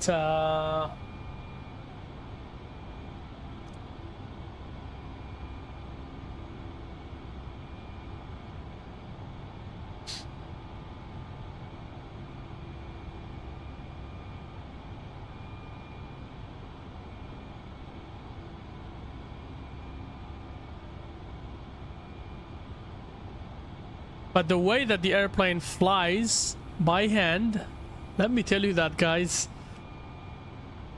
that is very good. It flies very well by hand. Very, very good. The feeling is really legit and really awesome. You can see the strobe lights on that side.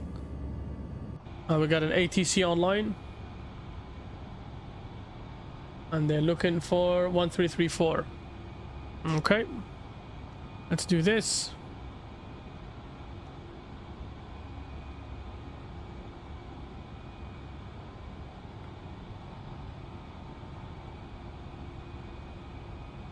Why is our autopilot not engaging?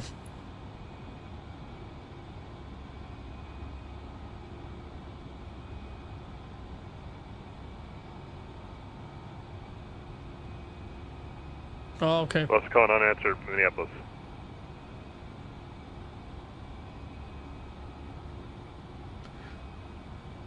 Minneapolis Center, American 5593 on your frequency 7900, code 7. American 5593, Minneapolis, hello, you need to, or reset your transponder, squawk 3625. Squawk 3625, American 5593. Minneapolis Center, good evening, Southwest 2986, hello, flight level 360. 2986, Minneapolis, hello, you better contact 360. And for American 5593, do we confirm squawk 3625? Yes, sir, you ready to contact, comp level 350. Roger that, thank you. Minneapolis Center, Sun Country 5563, flight level. We're cleared flight level 350. 370. Secretary 5563, Minneapolis, ready to contact, comp level 370. Okay. Flight level 370, Sun Country 5563. So. And at Southwest 209, we got that squawk code fixed for you. Southwest 209, 12 right, taxi via Delta Whiskey, cross runway 22. Delta Whiskey cross 22. So the dome lights, this is as bright as they can be. And then you have the little lights that were here, this one here. This can enhance the whole thing here. So 10,000 feet. Let's go ahead and turn off our lights right here. And we can remove this. I don't know what kind of coverage we are getting on our way. I don't know if the weather radar works, honestly. Nothing has been mentioned by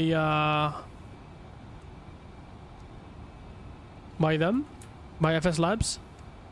But what if we do map? What happens if we do map? No, doesn't seem to work. Let's just go weather and turbulence. And we'll leave it at that. Let me know what you guys think of this airplane so far. So far, not too bad, honestly. At least in my opinion. Apparently the lights are tremendous on this airplane. Apparently the lights are really, really good. But, oh, we're getting inside the clouds now.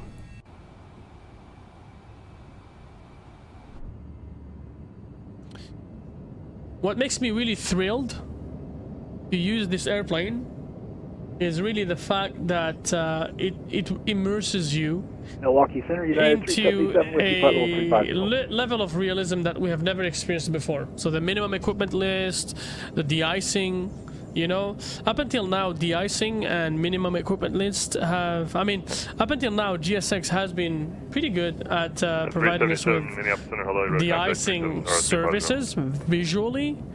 But what I like really with the A321 from FSLABS is the fact that they make the de-icing really decisive, a decisive part of your flight. So, Minneapolis Center, Air Canada 36 Simmons with you, flight level 340. So any ice buildup? So was that Air Canada 36-7 or Walker 3775? I didn't catch it. Air Canada 3067. So any ice buildup would cause you a tremendous amount of issues. 1516. Should you not be prepared to deal with it, or should you not take the right, you know, should you not take the right measures, you know? So if you don't de-ice, then you'll get in trouble. You know what I mean? That's about how it is. That was quite a nice departure. Not too bad. I'll bring you over with me.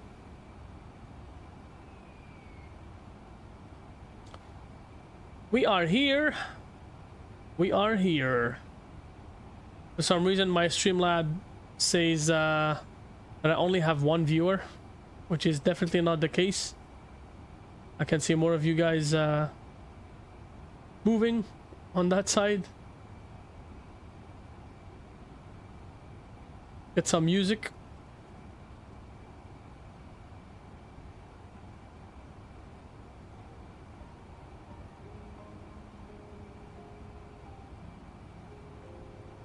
Okay. B production 222. Hello, the thrust levers can be adjusted in the MCDU option. I know that. Yeah, I know. Reproduction, I'm aware of that. I've actually done it. But I think that I need to fine-tune it. So if we go here to the... No, this way. Controls, and then... So it's 209, runway 12 right, line point. We go to the levers here. Runway 12 right, south of 209. And we go to the detent zones. Okay. This is my setup. Okay. So reverse max works. It works absolutely good. Reverse idle as much. Forward idle looks like it's all right. I mean, I'm not gonna complain about it. I did negative 56 so that when I pull it all the way down, I don't get the reversers. That's pretty good. Climb looks like it's working, but flex MCT is kind of weird. I'll be very honest with you. On departure, flight 60, quick takeoff, runway. Yeah, so maybe what would fix the problem, and you know, I'm hoping it fixes it, is, you know how I added an offset in between this value and this value, this value and this value. Toga, we don't really care because it's the end, and reverse max is fine. Possibly that would resolve my problem. So like 049 to maybe, let's do 049 to maybe 051. That could maybe change the fix the problem. Oh, I should do the opposite actually. Yeah, the lesser here, the up. Yeah, there you go. There you go. So hopefully in this way we shouldn't be having any issues anymore.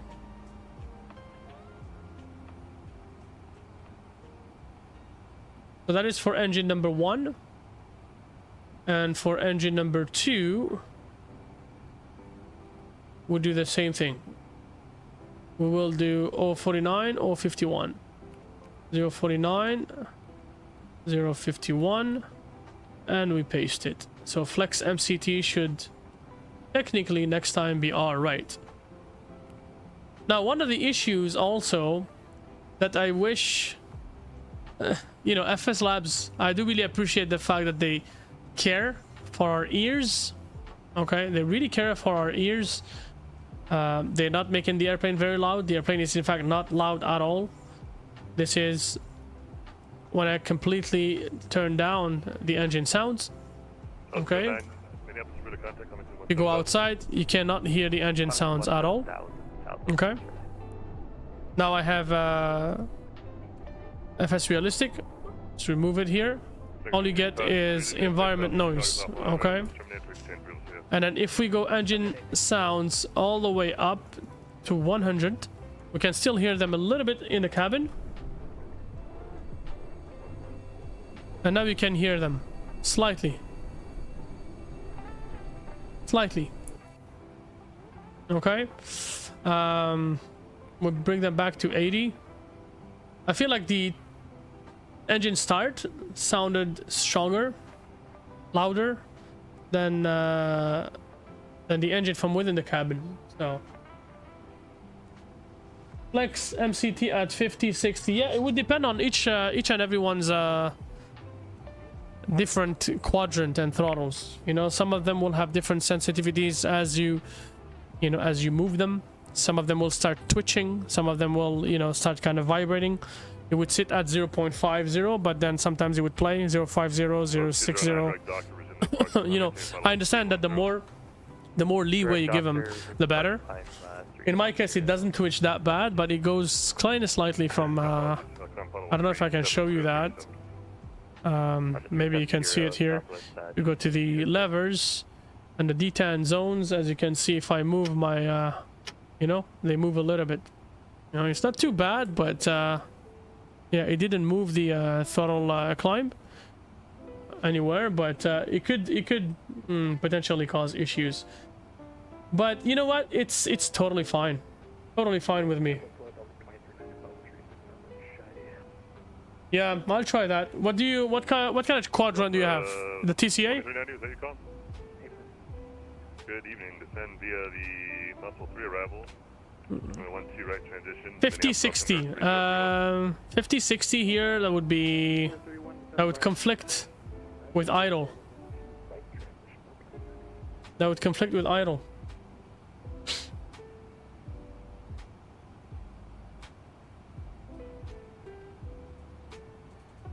Oh my man, 299 subscribers. Thank you very much, guys. I do really appreciate your support. 299 people follow us on YouTube. Wow, I never thought this would be possible. How can I add a dead zone? Is it in Microsoft settings?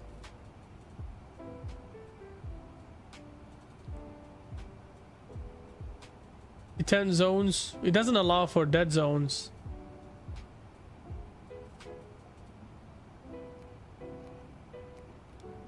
Yeah, no dead zones.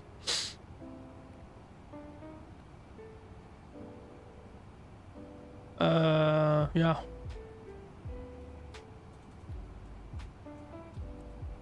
The brakes are good. Idle is at negative 0.5. It won't conflict. Oh. Okay, over Unicom. Have a good night for Canada 36-7. So negative 0.5 from 0. So you mean negative 0.5 to negative 0.5? Why don't you share with me your whole set, and I'll take notes of it. Please send me your entire set in the chat for all of the D10s, and I'll try it.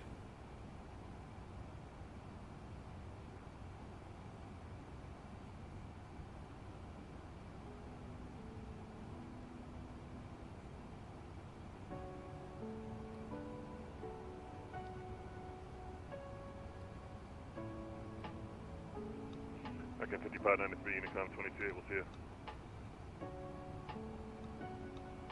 Over to Unicom, thanks for the control, 5593, have a good night. Yeah. Okay, 1228. No more controller. And we are dark, man. It's pretty dark out there. I don't know what's going on with the weather or something like that, but hey, let's bring the weather back up a little bit. Just so that we don't hate ourselves. Let's make it like 36 here. There you go.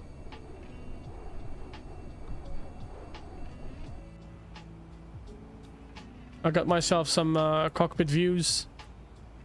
I understand now why it's so dark.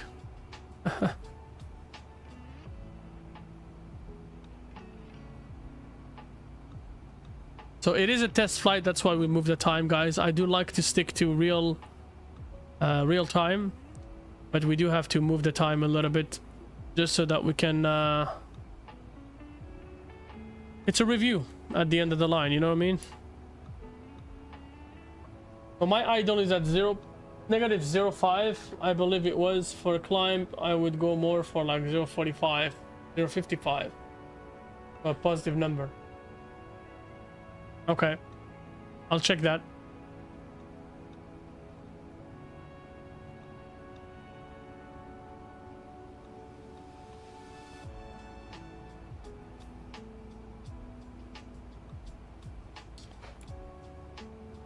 Looking good.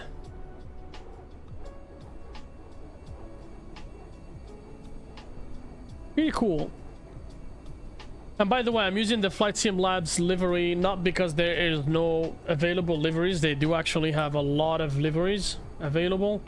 I'm not sure if I can show you FSLABS control center. I hope it doesn't kill my my sim. Oh, FSLABS control center. Not starting. Oh, it's here. It's right here. Go ahead to the control center. And on the control center, you can see you need the libraries. Okay. You can repair them if they fix or if something happens. You got the A321 and the A320 Sharklets. Okay. And then you have the liveries. You got many liveries. So right now we got Air Canada Rouge, which is cool. All Nippon, which I use. Yeah, many. You got the Condors, all of the colors. The jail suit colors. Delta Airlines, Eva Air, Frontier, Jet 2. Many Jet 2s. This one is, I believe, a Korean airline. LATAM, Sun Class Airlines, Thai, Thomas Cook. That's for the Sharklet, okay? And we also have Aer Lingus, the older livery, Aeroflot. You can see here there's a very extensive catalog, and you can even get the I Am an Engine liveries, Air Seoul. You get the Airbus Industry livery, the default one, American Airlines. You got multiple liveries from American. I'm really just waiting for this airplane to work on Microsoft Flight Sim 2024. Really, that would make so much more sense to have it on that simulator. And I'm pretty sure that FSLABS, if you can hear me, guys, honestly, a lot of real-life pilots that actually fly this airplane, what they do is they're waiting for this airplane to be available on Microsoft Flight Sim 2024. Just because they want to be able to use it on both simulators, and also because Microsoft Flight Sim 2024 is on an upward trend. So although they had a catastrophic release, it's only going to get better from now on. So yeah, if you want to look like a serious developer, you may as well want to have the 321 available on Microsoft 2024 as well. And that was a side note. We closed the brackets. Now we go back to what I was saying. Airline packs. So airline packs, you get all the packs for the announcements: British Airways, Euroflyer, Condor, Delta, EasyJet. They got the regular one, the UK one, the Europe, and the Switzerland EasyJet, and they get the JetBlue ones. So yeah, right now Microsoft Flight Sim 2020, unfortunately, that's the only thing we have. And then you can add your options here, password. You can switch from experimental to whatever. Yeah, and there you go. So pretty extensive. Honestly, I don't really have much to say, much negative stuff to say about the Flight Sim Lab. I used to be a Flight Sim Lab user on P3D. I feel it's basically the same thing. It's basically the same airplane on a newer simulator with a newer technology. I do feel like the Flight Sim Lab team is I don't want them to take this criticism negatively, but I do feel like the Flight Sim Labs team is a little backward thinking, in the sense that the detents, I would love to have a visual representation of the detents on the EFB. Since they have a pretty beautifully modeled EFB, why not have a visual representation of the throttle detents right there, rather than having us deal with numbers, you know? It's life is already complicated. You don't want to, you know, and the detents don't really exist on the real airplane. You know, that is something out of the simulator, right? So might as well just give us a throttle detent representation directly from the EFB. It's gonna make everyone's life very easy, and good to go, you know what I mean? And I'm definitely gonna be streaming this airplane way more often. I'm just learning how to use it because, let's be honest, it's completely different from any airplane we've seen in Microsoft Flight Sim 2020. I would go as far as mentioning that the Flight Sim Lab A321 is gonna be a game changer for Microsoft Flight Sim 2020 and 2024 once it's available. And the reason why I'm saying so is simply because it is setting the standards bar to a much higher level. You know how any builds release their A300 on Microsoft Flight Sim 2020 with the wear and tear function on their tires, tire wear and tear. Pretty cool. I mean, you know, you can have visual representation of the wear and tear of your tires on your EFB. All right, not too bad, you know what I mean? But you know, it looks like Flight Sim Lab is not only doing that, but it's diversifying it as well, you know, in the sense that it is not only going to be your tires that may be damaged or may have some issues, it's also the entirety of the airplane. And as an example, today we have the beacon lights that are broken. We have like the upper beacon lights that are broken. We may fly another day and discover another issue, and so on and so forth. So yeah, I really think it's a cool feature. It's really cool. Really cool.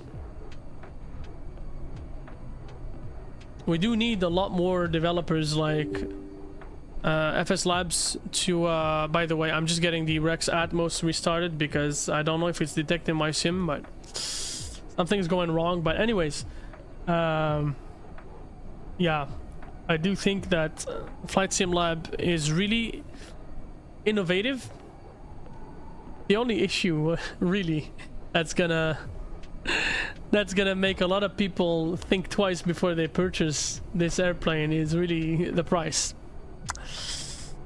The price, unfortunately, it's gonna be an issue. It's gonna be an issue. I know that FSLABS, you know, they bringing up their P3D pricing mindset to Microsoft Flight Sim 2020 or 2024, but let's be very honest.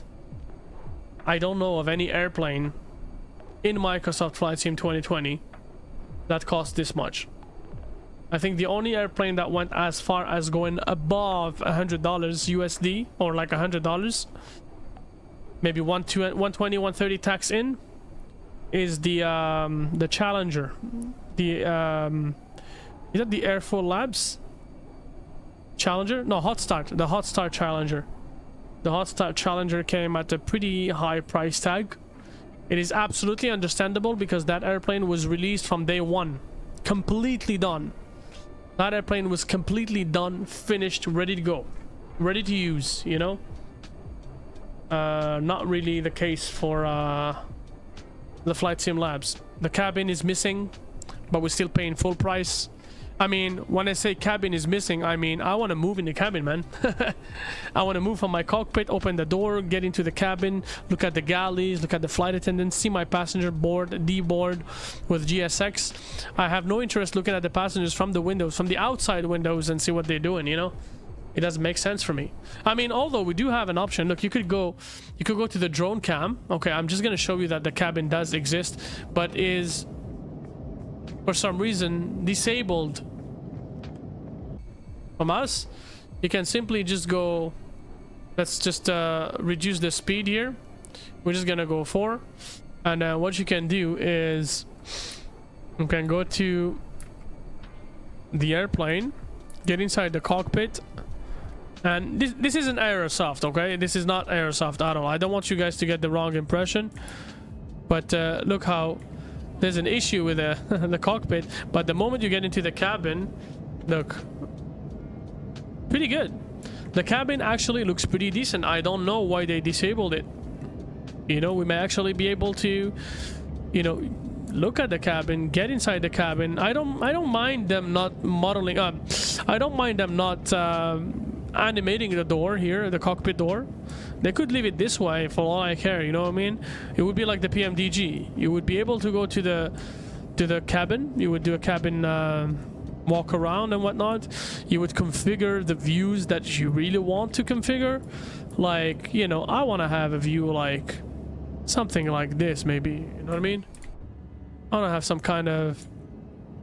Whoopsie. The airplane is moving. Going up and down, my bad.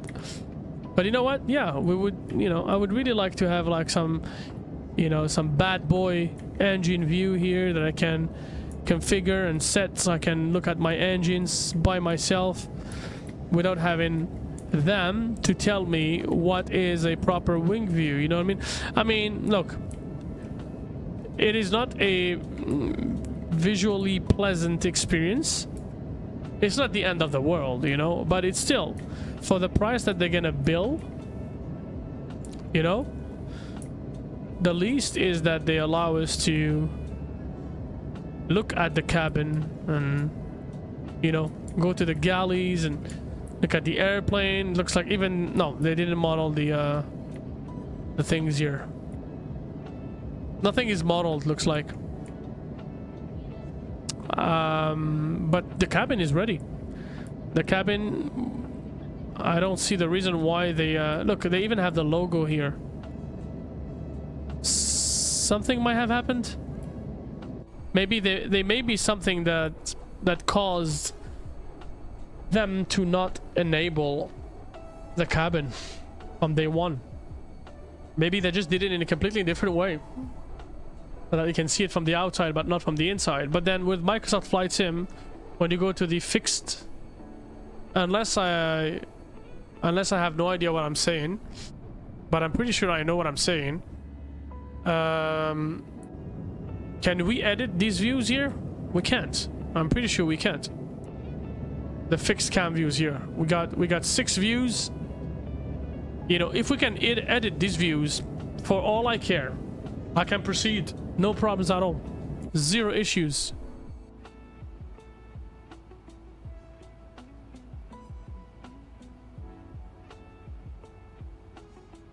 Okay. Let's bump up the cruise speed. Let's go to... What? Mac.80. Oh, maybe here, manually. Okay. Mac.80. That's gonna make us fly faster. Apologies, since that crash that we had earlier, crash to desktop, looks like some apps still think the simulator is on or off. They don't understand that the simulator is on. Or maybe it could be FSUI PC that I would need to turn off and then back on. Hold on a second. FSUI PC here, and we get it back on. There you go. Now it's on. Let's debug it. Let's try to see how it works. We're gonna try Rex, because it says waiting for the simulator to load, but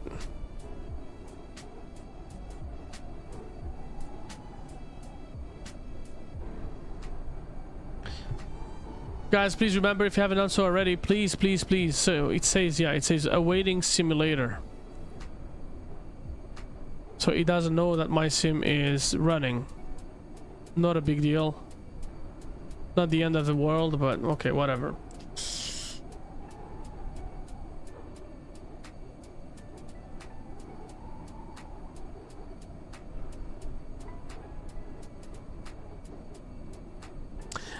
Notice how I did not talk about the external modeling of the airplane, because nothing to say about it. It's pretty awesome.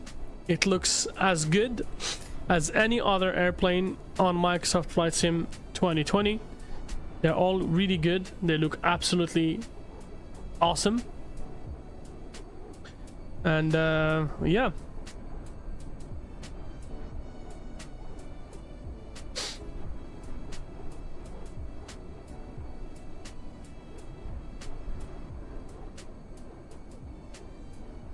The chat box is not working. What is going on? Let's refresh the cache. Our chat box should be working.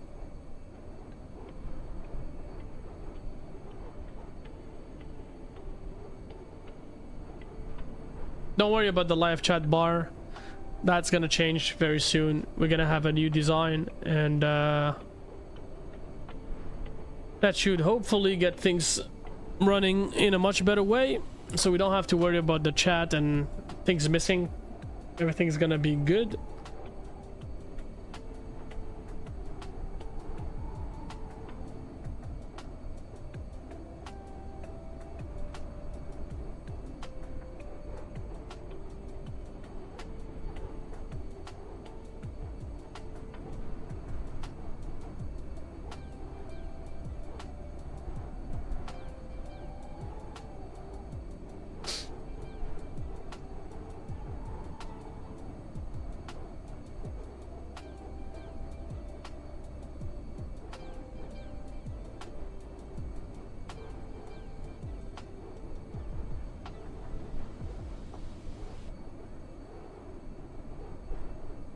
So by the end of the week, hopefully we'll have things running.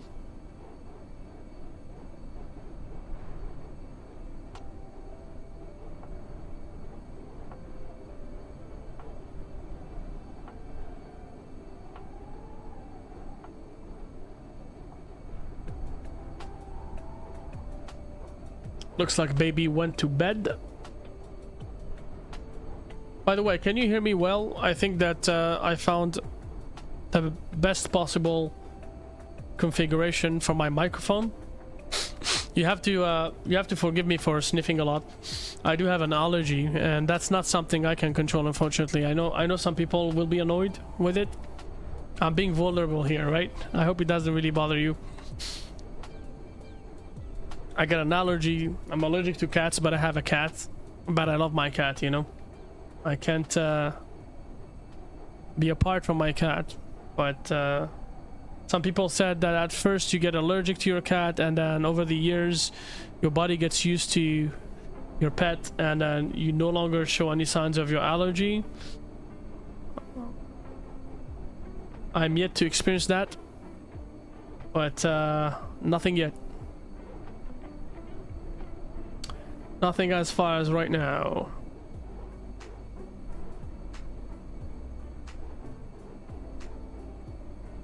Again, guys, please remember this stream is sponsored by Simfly. Take off and earn more. If you haven't had the chance to do so, please go ahead and hit that link down in the description of this video. It takes you to Simfly. Simfly is a program where you can earn money as you fly, as you earn your miles.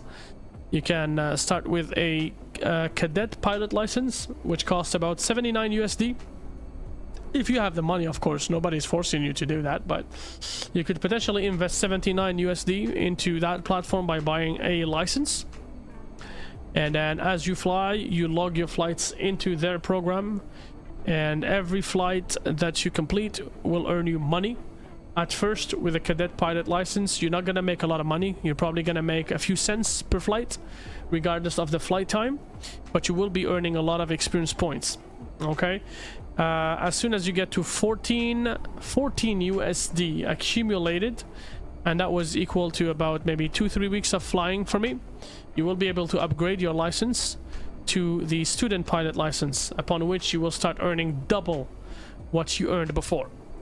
So then we start to slowly grow, and after the student pilot license you graduate again, and once you graduate you start doubling up your earnings. I believe at the end you'll be earning probably 240% from what you initially earned per flight, even more, I think. And then you will be allowed to fly, because with a cadet pilot license you're not allowed many hours that are remunerable.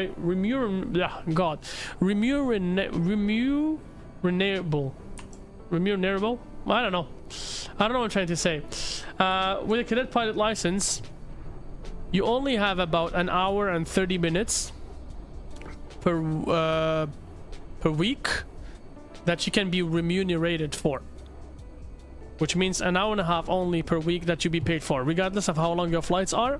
If you fly, say, from like, I don't know, from New York to LA, that's about a 5 hours flight. Okay, but the flight is going to be 5 hours, but you're only going to be paid for 2 hours or an hour and a half with the cadet pilot license. However, when you switch over to the student pilot license, it's going to double the time that you're allowed to fly. You know, they got some sort of timer that calculates how much time you need to wait, because they consider it crew rest. So as a cadet, you need to rest more than actual pilots, and when you graduate and when you earn higher licenses, you can fly longer. And anyways, if you happen to go to Simfly, please make sure you hit that link. It is free of charge. I mean, it's not going to give you any discount or anything like that. They do have, you know, rotating discounts going on, but you know, by clicking on that link, if you happen to purchase anything from their platform, you will be supporting our channel as well, and I would be very, very thankful for that. Simfly is a very, very, very, very awesome team. I have been working with them with a very, very small channel. They've been really helpful. They do not discriminate from small content creators to big content creators. They are always here to help, always listening. They're basically available 24/7 because some of them are located out in Asia. So when it's nighttime for us here, it's daytime there. You can ask them questions, they answer you. And when it's nighttime there, it's daytime here. So there's always someone available. They got a Discord channel. Pretty good. Nothing really negative to say about that.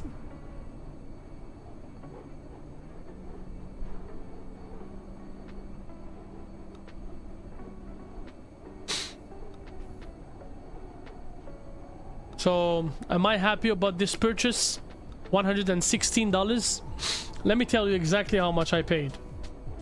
I'm saying approximately $116, but let me take a look at that here. So I paid, oh man, $119.52 Canadian dollar. $119.52. I tried the airplane on the same day that I purchased it. I tried the airplane. I did not like the fact that we did not have a cabin. I didn't know that you could have the fixed view and sort of still have wing views. And I got absolutely confused because I didn't read the manual. I did not read the instructions and the GSX interaction, the integration features and whatnot. I got really upset. So I sent a message to FSLABS developers. And I said, hey, I want my money back. And he's like, you know, when you purchase, you agree. There's a button where you agree to accept the rules. One of the rules is there's no electronic refunds. So if you purchase the airplane, it is essentially non-refundable, whatever you think of the airplane. But then he was nice enough, I'm talking about Norman from Flight Sim Lab. He was nice enough to provide me with explanation. He explained that the airplane is different, that I actually need to take a look at the manual, which, let's be honest, isn't really something that we used to on Microsoft Flight Sim 2020. I don't think I have checked any airplane's manual at all on Microsoft Flight Sim 2020 because they're all pretty self-explanatory. They all belong to the same class and type of airplanes that I've already flown either in real life or in simulator. So, you know, for those that I've flown in real life, the difference would be the FP and some of the things, some of the features. But for all of the airplanes I'm familiar with in the simulator, they are usually all doing the same things. You know, they all have the same features, EFBs, and on the EFBs you have the thermal detent, the loads, and the load sheets and whatnot. So anyways, so I asked for my money back, and he's like, no, you can't have your money back because you accepted that you would not ask for your money back. I'm like, oh, screw that. Okay. But then he gave me the instructions to get things fixed. And I was like, you know what? I don't want to do this. I kind of felt lazy. I was like, I don't want to do this. But you know what? Oh, whatever. We'll do it. So I got back into the airplane. I loaded in. I checked the manual. I read the manual step by step, and I reproduced every single step that I was reading. And that opened my eyes. That really, really, really is the moment, the trigger that changed my perception of the Flight Sim Lab A321. That's when I went from I hate it to I like it. Yeah. That's it. I did not understand the airplane well enough. And now that I've read the manual, I understand the airplane, and I can tell you that it is up there. So, to my question that I am asking to myself, or that I'm asking YouTube about, is the Flight Sim Lab better than Phoenix? My answer is in 2 steps. First step is, if we compare Flight Sim Lab in its current state to the Phoenix in its current state as of today, the 21st of December, I still think the Phoenix beats him, because the Phoenix is more matured, more stable, and overall has earned a little more tenure within the community, if you know what I mean. You can get many liveries much faster on flightsim.to, although they have the Flight Sim liveries, the Phoenix liveries on their app. You can still get way more liveries that are custom made on flightsim.to. The airplane is, you know, the airplane has gone through its hoops. It is more adapted to the simulator. You will not suffer any crash to desktops with a Phoenix. Yeah, so in its current state, the Phoenix still beats the Flight Sim Lab, but once Flight Sim Labs updates its airplane, and once Flight Sim Labs has acquired some tenure and some experience and some time within Microsoft Flight Sim 2020, I can guarantee you that Phoenix may not really exist for too long. And I'm telling you that very honestly, because Flight Sim Labs is gonna set the standards bar much higher than where it was with the Phoenix. You got the airline, how do we call that? The airline crew packages, like the crew packages. That is brilliant. You get your announcements without using any codec or app or anything except basically, I feel like I understand the philosophy behind the FSLABS. They want you to understand and use the airplane without the need for anything external. You won't need to open up any... See all I have here? You don't need to open any of that. In fact, I just need to remove ATC here. And maybe dispatch.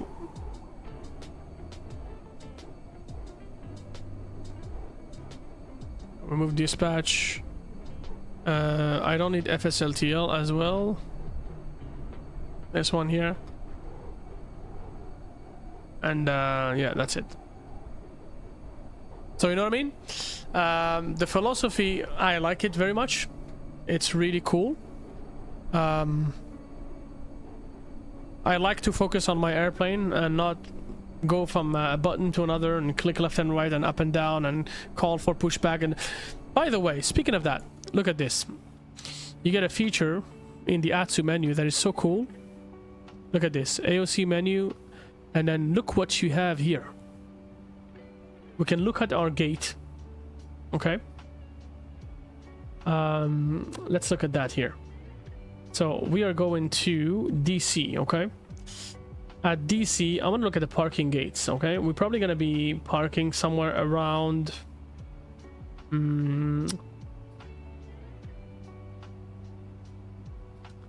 somewhere around, let's see, Bravo, or let's go Charlie 31. Okay, let's go Charlie 31. We enter this right here. That's our gate. Okay, now it understands our gate. Okay, and you can simply hit request follow me, and you do this, request follow me, There you go. Once we arrive, we're gonna flick the INT, and it's gonna call the follow me for us, and just like that, it's gonna take us right to our gate. You can also ask for the crew bus here. You can do request crew bus. See, and that is really genius. That actually changes the entirety of the experience, you know. And given how advanced the simulated features on the FSLABS are, it's just mind-blowing. You know, all of the fuses are right there. The circuit breakers, like, you can literally play with them, do whatever you want with them.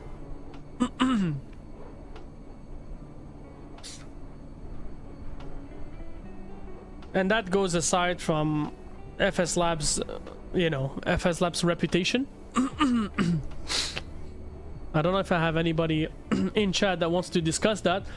But FSLABS used to have some kind of reputation. You know, the test.exe story.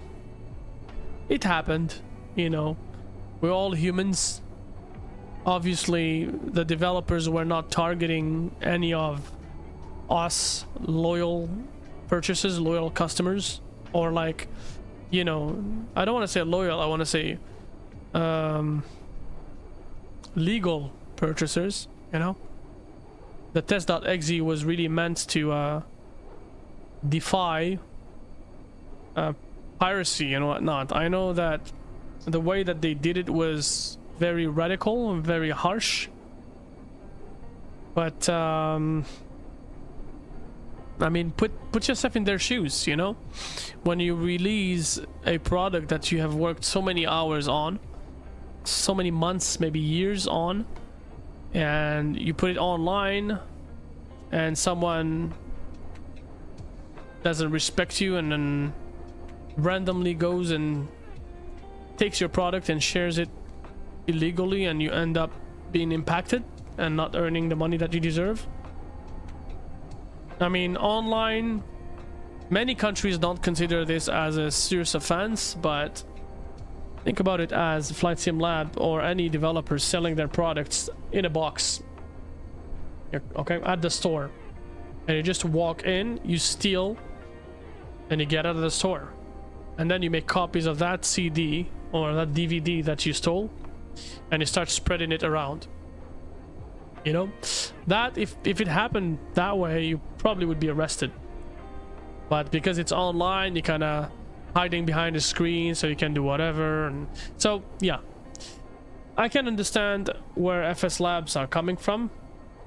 Okay, at the time it happened, I was not a customer of them.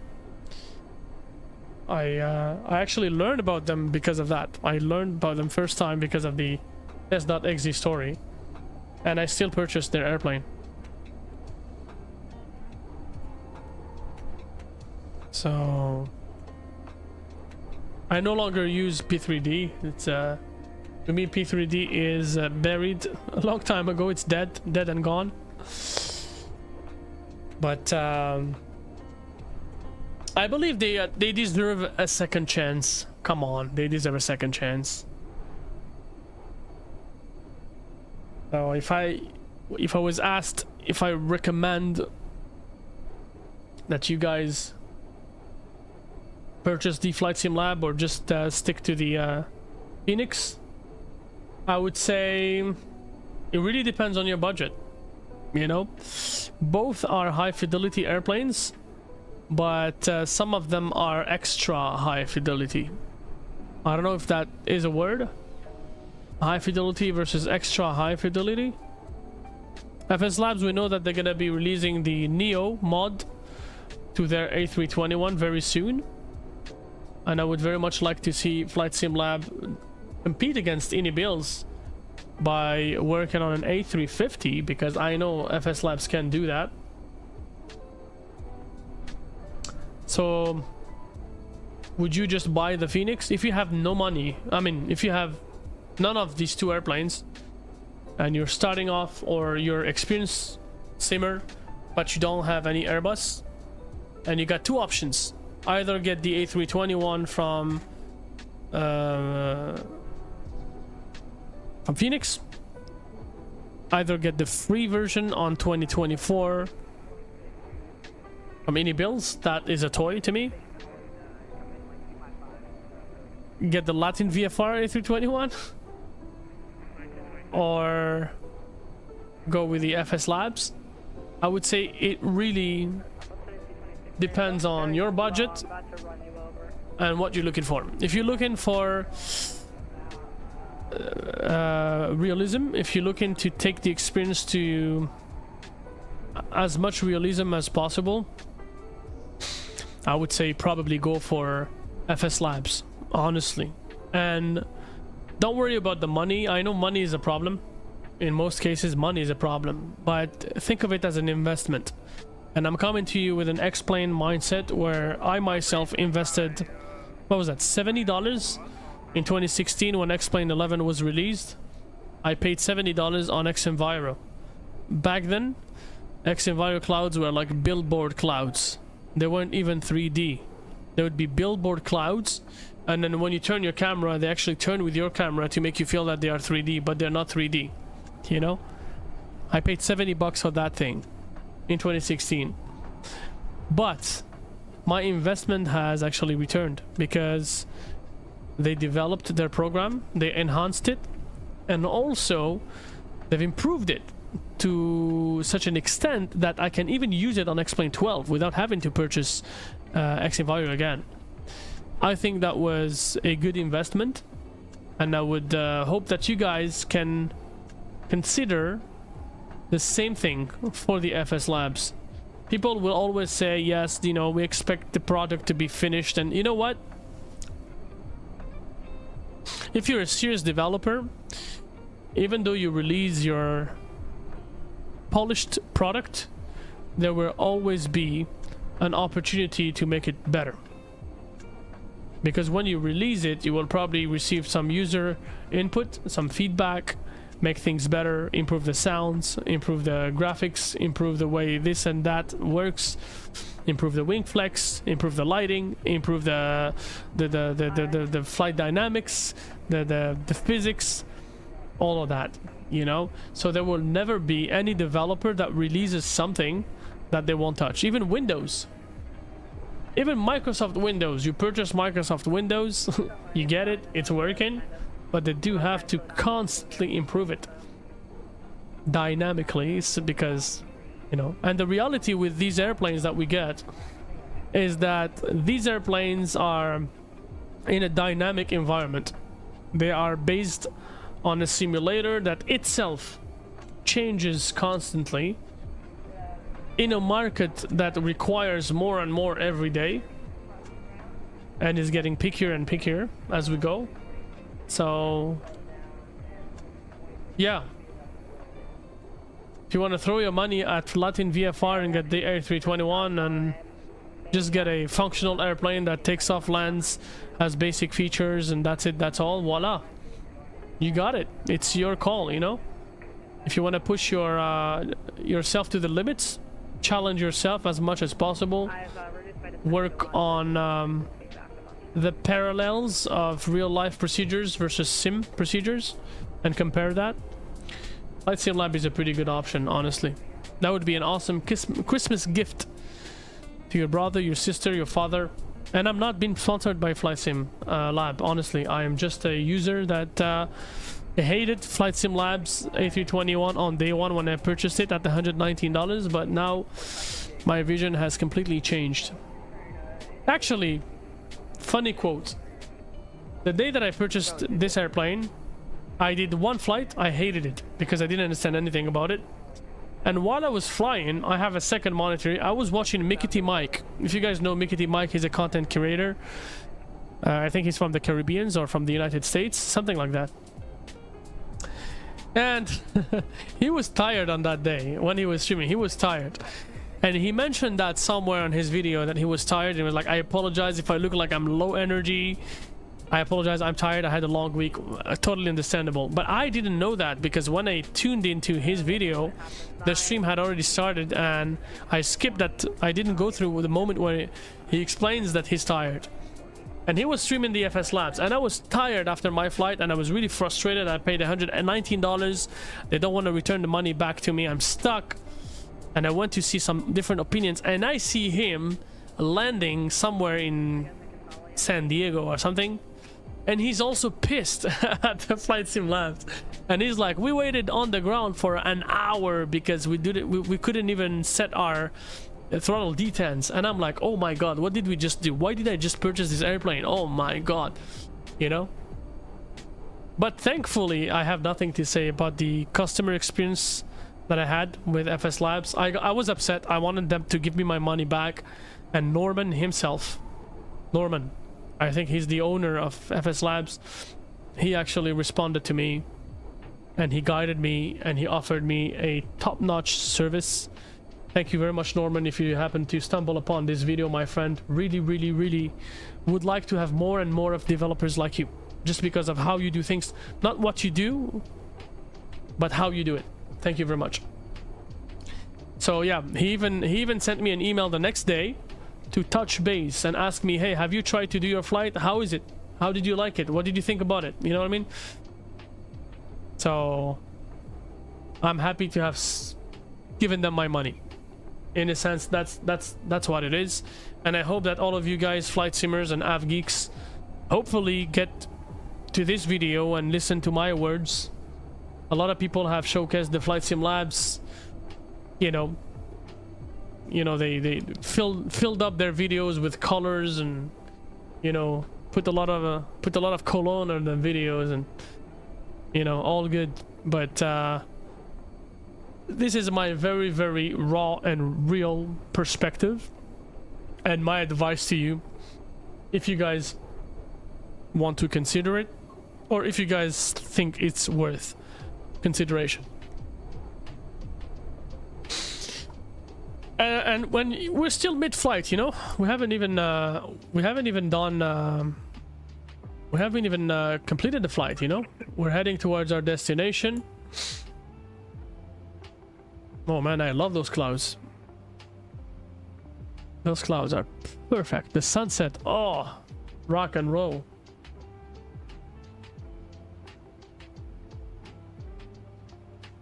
I'm gonna be hiding my face for a little bit because nobody's talking to me.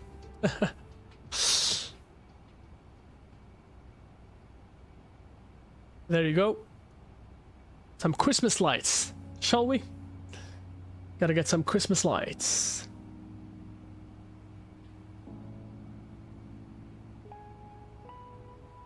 We're almost arriving. We're about 2/3 of our way. And guess what I'm gonna do after this? I'm gonna do a flight with All Nippon. My virtual career with All Nippon on Flight Sim 2024. I've been trying to fly on Microsoft Flight Sim 2024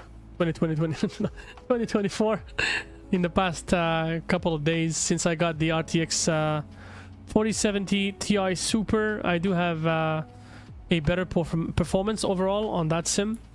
Although yesterday I did this exact same flight and it was a disaster.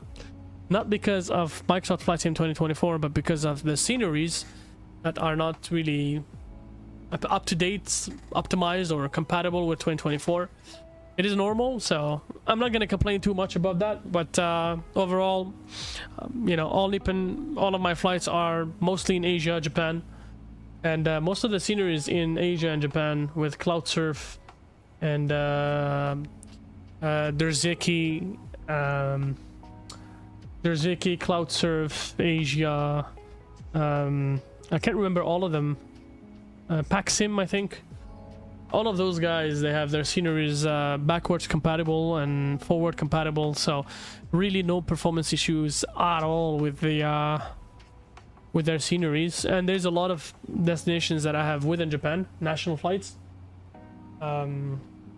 which I get the sceneries from flightsim.to. It's freeware, so all of the freeware content really just relies on the library, and Makes it all very easy and compatible and fine, so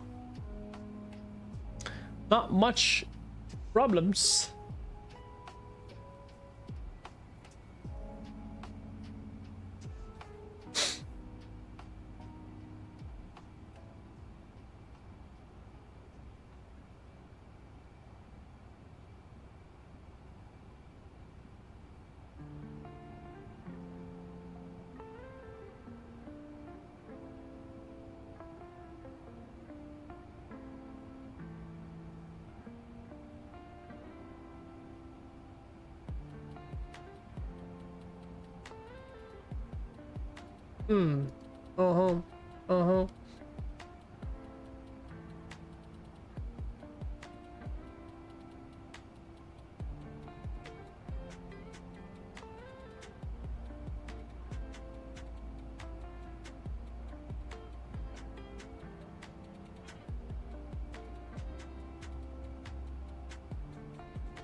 Not many viewers, but I decided that we would go organic from now on. We're not gonna rely on any Facebook group or platform. We're just gonna go organic at all and build our user base based off of that.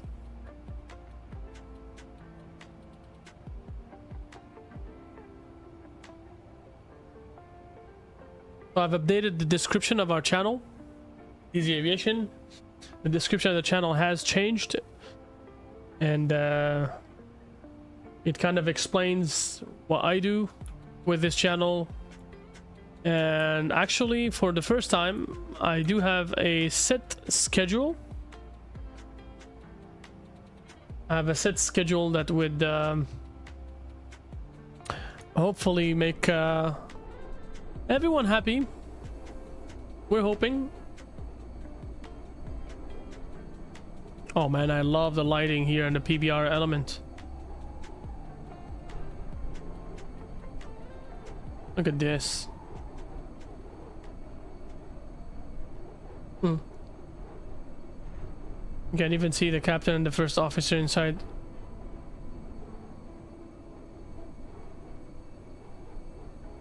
This side is very, very dark. You can see some small details in the cabin. I believe our passengers are not visible. The passengers are not. Oh! Aha! Did I just get a bug? Did I just detect a bug? Or is it a normal thing with the Airbus? Or maybe an issue, minimum equipment list issue. Possibly an issue with the airplane itself, because this strobe light is not working.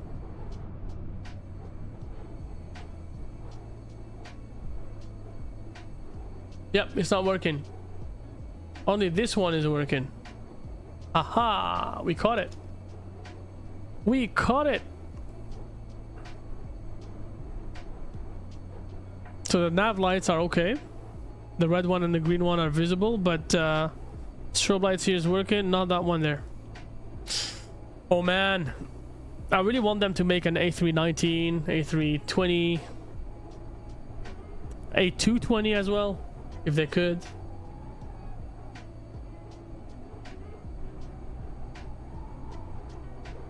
Yeah.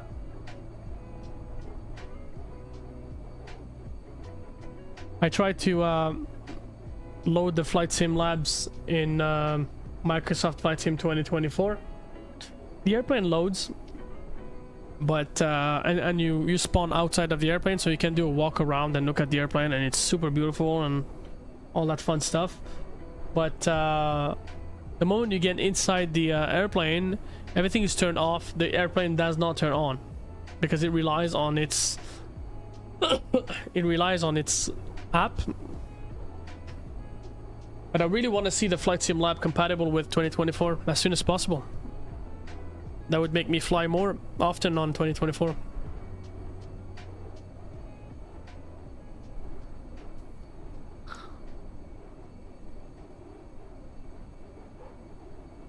Speaking about 2024, there was a recently released video of the A350 that is coming with any builds. We could play that video briefly. Let's go here. Show that.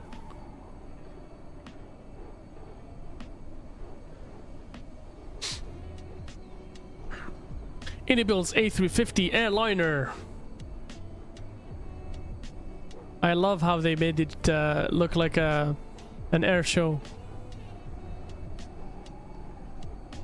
Wow, such a bad boy. Emirates. I would have hoped for like Japan Air or like Japan Airlines or something like that. Japan Airlines has the A350. Nice. I want to see the inside though. It looks like this is only the outside. Apparently they said that this would be the most detailed and the highest fidelity airplane that they have created. Period. Oh, the interior looks good. Detailed 3D cabin with cabin announcement systems. Okay. Everything looks good. Welcome on board. Comprehensive flight attendants. Okay. Custom terrain radar.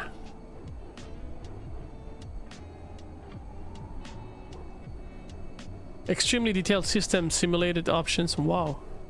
Navigraph integration. Okay. Complex maintenance. Oh. Oh. Let's go back. Hold on. Go back. Hold on. So okay, detailed system simulations and options. So the equipment here. Okay, hold on, I want to look at DFB again. Aircraft equipment, external systems, throttle calibration, sounds, third party, cabin. Nice. Navigraph. Oh, look at this. Manually trigger situations. Depressurization, medical emergency, single engine failure, dual engine failure, unruly passenger. Simulate the overindulgence of a passenger with free drinks. Simulate the appearance of smoke in the passenger cabin. Oh, that looks really good. You have the frequency. Look how the cabin situations here. Enable random situations. Yeah, you can enable them randomly. And then you have on the top right corner, it says rarely, frequency rarely. You know what I mean? You can increase it and it would probably be more often. Nice. And then this part here, complex maintenance situation.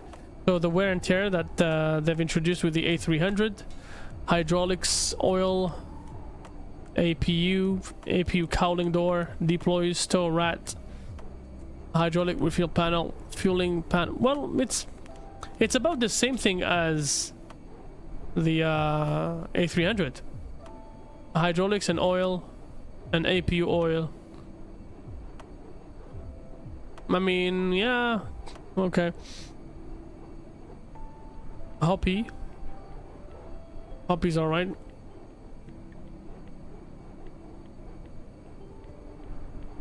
Nice. Cathay Pacific. Nice. What did they write? What did it say? Intricate and technical 3D model and textures. Okay. Yeah, it looks good indeed. GPS jamming, that is cool. That we have it with the FSLABS. There is the GPS jamming with FSLABS. Fully integrated. Hold on, go back. Fully integrated ANF. Okay, it's like the A380. So Nice. Nice, nice, nice. I want to see that landing animation. Oh, yes. Oh, yes. Numerous failures. An emergency situation along with deep ECAM simulation. Cool.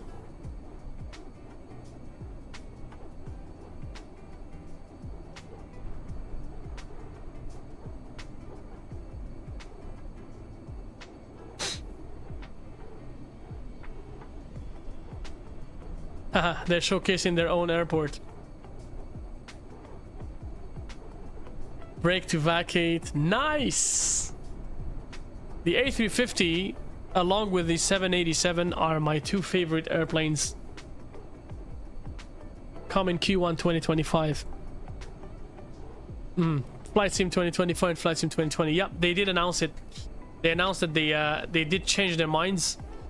That they were gonna be developing not for 2021, for 2020, but for 2024 as well.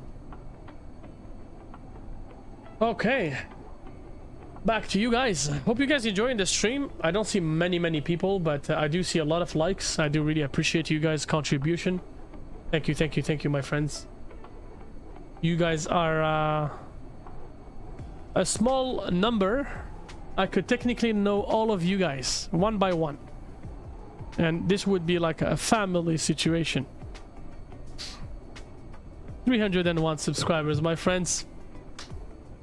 God bless you. Thank you very much for the subscribers who just added 2 more subscriptions to our channel today. We are now at 301 subscribers. We have officially reached our milestone, which was 300 subscribers, which we were hoping to get before Christmas. My friends, I do really appreciate. Thank you very much. Much respect to you guys, and I hope that you guys will always be receiving a content of the highest possible quality in the whole flight sim standards, or like in the whole world of flight simulation. We're trying to expand the channel. We're trying to grow the channel. I'm getting some new logo. Gonna be getting some new stream layout, which is gonna be more interactive, more, you know, user friendly. We'll have more like more of a scheduled content rather than just sporadically logging in and pushing videos in. I mean, I have a little baby, so things can sometimes be tough. But I do really appreciate all you guys do for this channel. We're gonna have to beat the old DZ Aviation guy. There's a guy, his name is DZ Aviation. He hasn't changed his channel's name.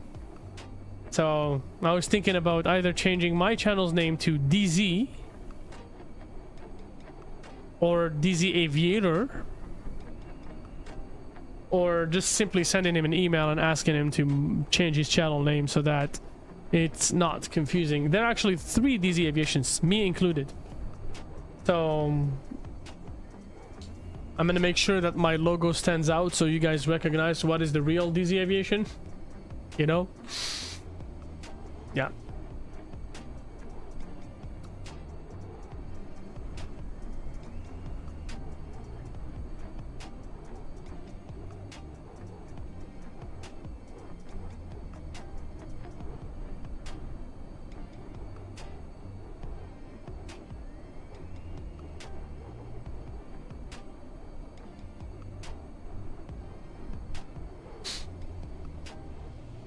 So hopefully we're gonna edit out the flight sim crash that happened.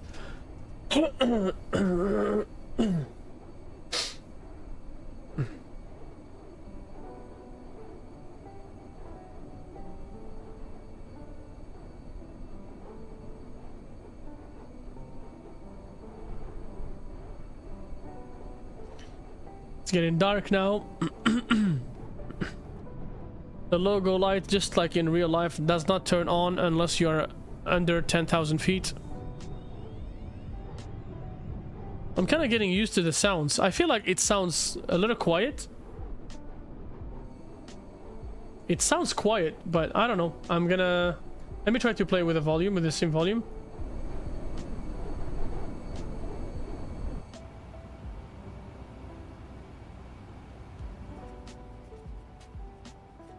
The sounds feel like 2D sounds and not 3D sounds. I don't know if it makes sense. The sound, the velocity of the sound doesn't feel full. It feels like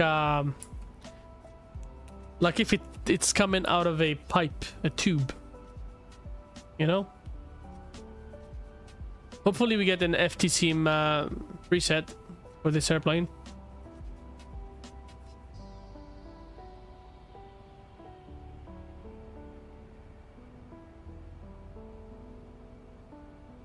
That's it.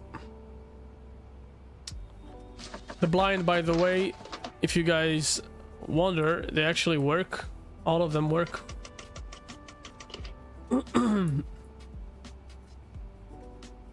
This one works too. I don't think the window opens yet. There is a click spot here, but it doesn't look like it's a click spot, you know? Notice how this is a click spot, but here it's kind of weird.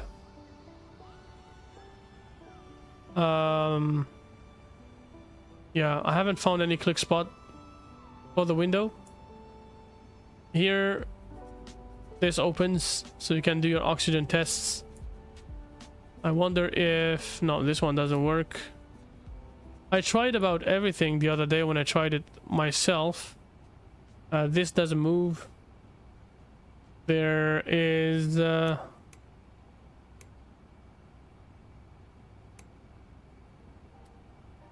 cockpit entry. Looks like there should be a camera.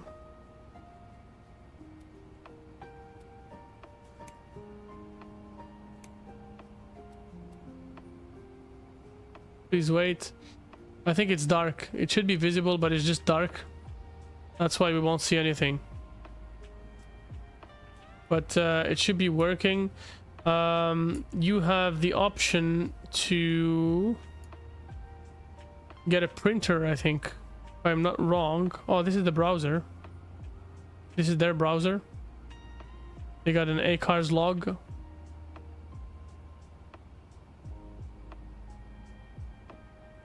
This is the Hopi ACARS. All the logs, the forums, SimBrief. Can get SimBrief right here. You basically have a browser. You can watch videos on this browser. That's kind of cool. Kind of cool. Reminds me of the Flight Factor.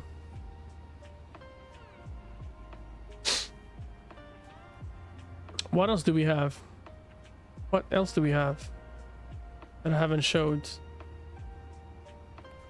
The aids, that's not implemented. CFDS not implemented as well. The ATC menu, you can go to connections, notifications, you know, message record. Not this. Requests, ATC information. You can technically go here, request direct to because of, you know, stuff like that. Comms menu.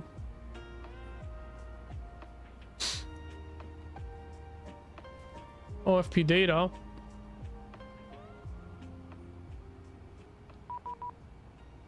Up.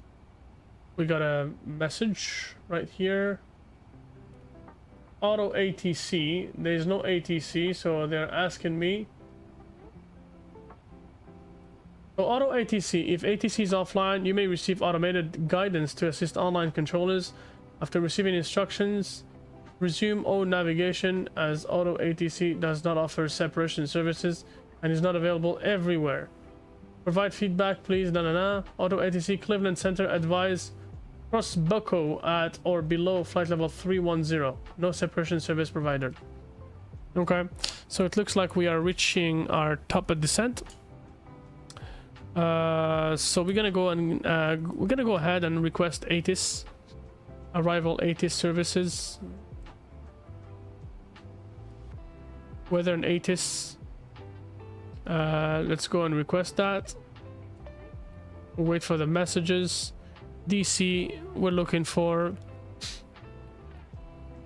At DC, we're looking for 330 at 12, 330 at 12. There you go. The temperature is 1, and the altimeter is 3030. Perfect. Broken clouds 25,000 feet and 10 stated miles, so very high clouds. No probability of precipitation right there. All I want to see here is the barrow. Since we have a ceiling of flight level 250, I guess we can do a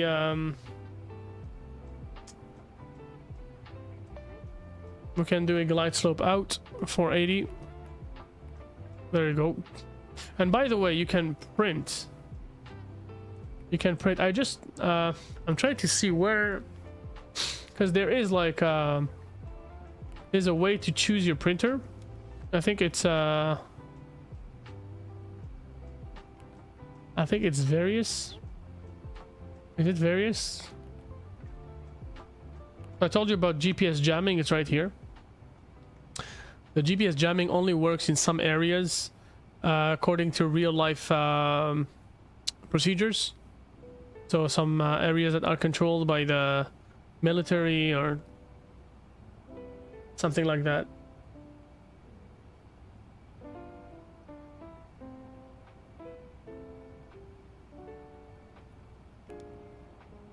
Sounds controls. I don't remember where we find that, but the printer, there is an option definitely to get the printer set. Anyways, we got our cruise altitude change, or I guess our top of descent. So without further ado, how long is the runway? It's a pretty short runway. We're probably gonna go with auto brake medium, and let's start descending.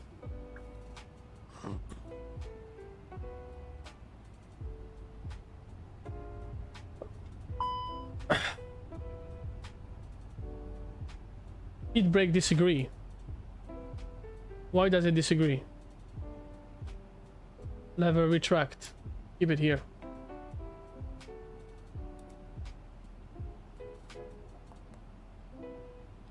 Again, another feature of the controls here.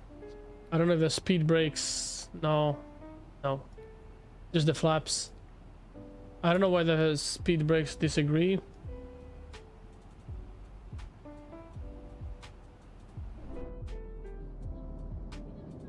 Looking pretty good. Pretty solid. This is the cabin sounds. Oh, and yeah, and then the cabin should be lit. But right now the cabin is not lit because what we did, we manually started the flight. So no GSX passengers have made their way inside the airplane, which means there's no cabin crew, there's no announcements, nothing. It's basically just a ferry flight. So just for your information, guys. So you know, just so you know. Remember, guys, if you haven't done so already, please make sure you smash that likes button. Let's try to get 10 likes for this video. Let's try to get 10 likes. 10 likes should be reasonable, right? Considering we've had a lot of people getting in and out of the video, I would really very much appreciate 10 likes. I do really sincerely appreciate all of you guys' subscriptions, but hey, likes will do me as much of a favor as subscriptions. I knew that the thumbnail is gonna be catchy. I knew that it was gonna be catchy. Flight Sim Labs A321. Is it better than Phoenix? Oh. Of course it would be attracting people. I was like, yeah, let's just do that.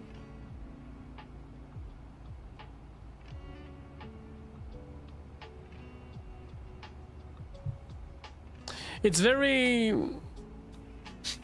strange how not many people that I know, popular streamers, have tried this airplane. A lot of people seem to be saving on their money, okay, for products like FSLABS, but then they blindly throw their money to the likes of Microsoft Flight Sim 2024.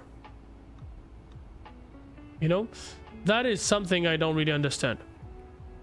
That is something that I'm trying to understand. How do people think? You know, how do people think? Yeah.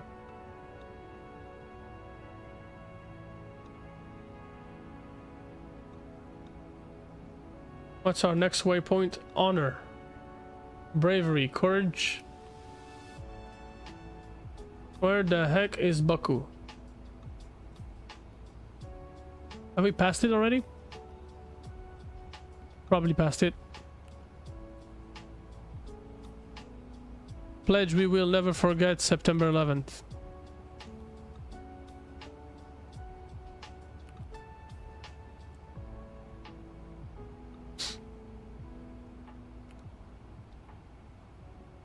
So yeah, if you have any doubts, ASUS menu. The ASUS menu is gonna be your go-to.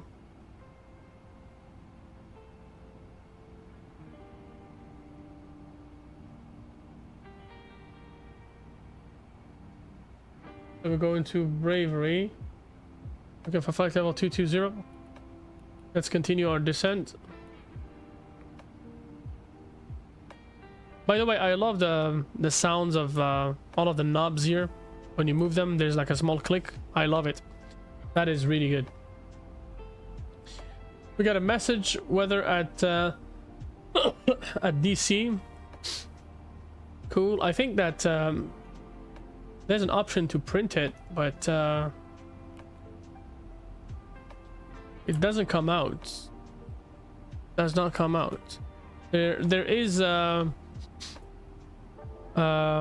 what was it again? Connection, ACARS, takeoff documentation, maintenance.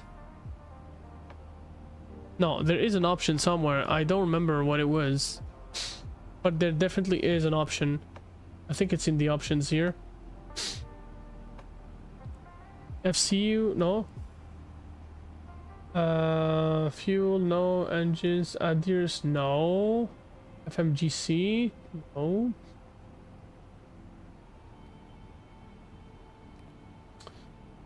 EFCS, no. AMI, no.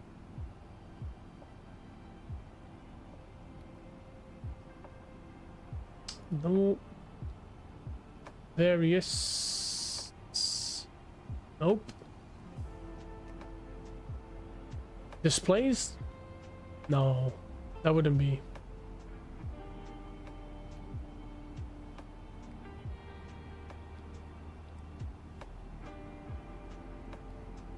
This is all the options for the first officer side.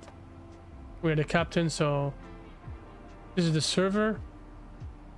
You know what? I don't know. I don't know. There is an option for sure. There should be, at least, because we have the option to print. I don't know why it would give us the option to print when there's nothing to do, you know. But let's check the ATIS. Arrival ATIS information November. Weather at 0052 Zulu. That's about how long ago? An hour ago. Visibility sorry, 340 at 12, 10 statute miles, broken 250, temperature 1 minus 12, altimeter 3030.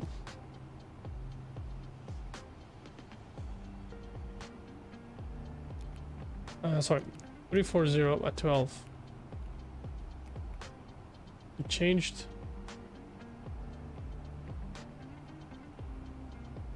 Arrival, expect CVFP. Landing runway 1. Okay. And that should be him, technically. Nope. It's real life. It's got the real life ATIS. I don't understand why I still get even though I read the message, I read it. It'll say it's company message. Oh yeah, because I got because I got more ATIS. Technically there should be like some dispatch option which gives us a gate, an arrival gate, while we are closer to the arrival portion of our flight.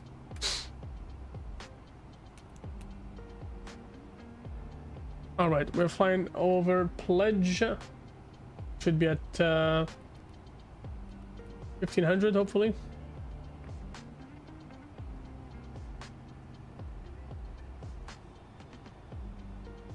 And actually just straightforward go down to 6000, I guess, just so that we are on profile. We just follow the profile. Hopefully we're gonna catch up.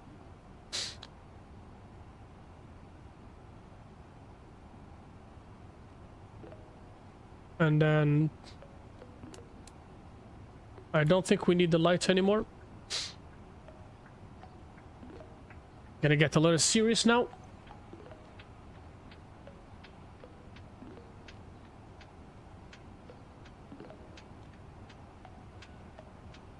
We're flying over the outskirts of DC. Hold on a second. I need to bring these guys back to their closed position.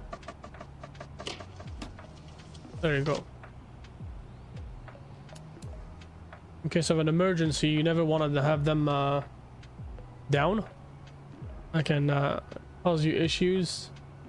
We said 3030, just set it and then back to standard. Yeah, overall a pretty not too bad flight, I must say, so far, minus the crash to desktop, which was completely unrelated, but still did cost us about 20-30 minutes.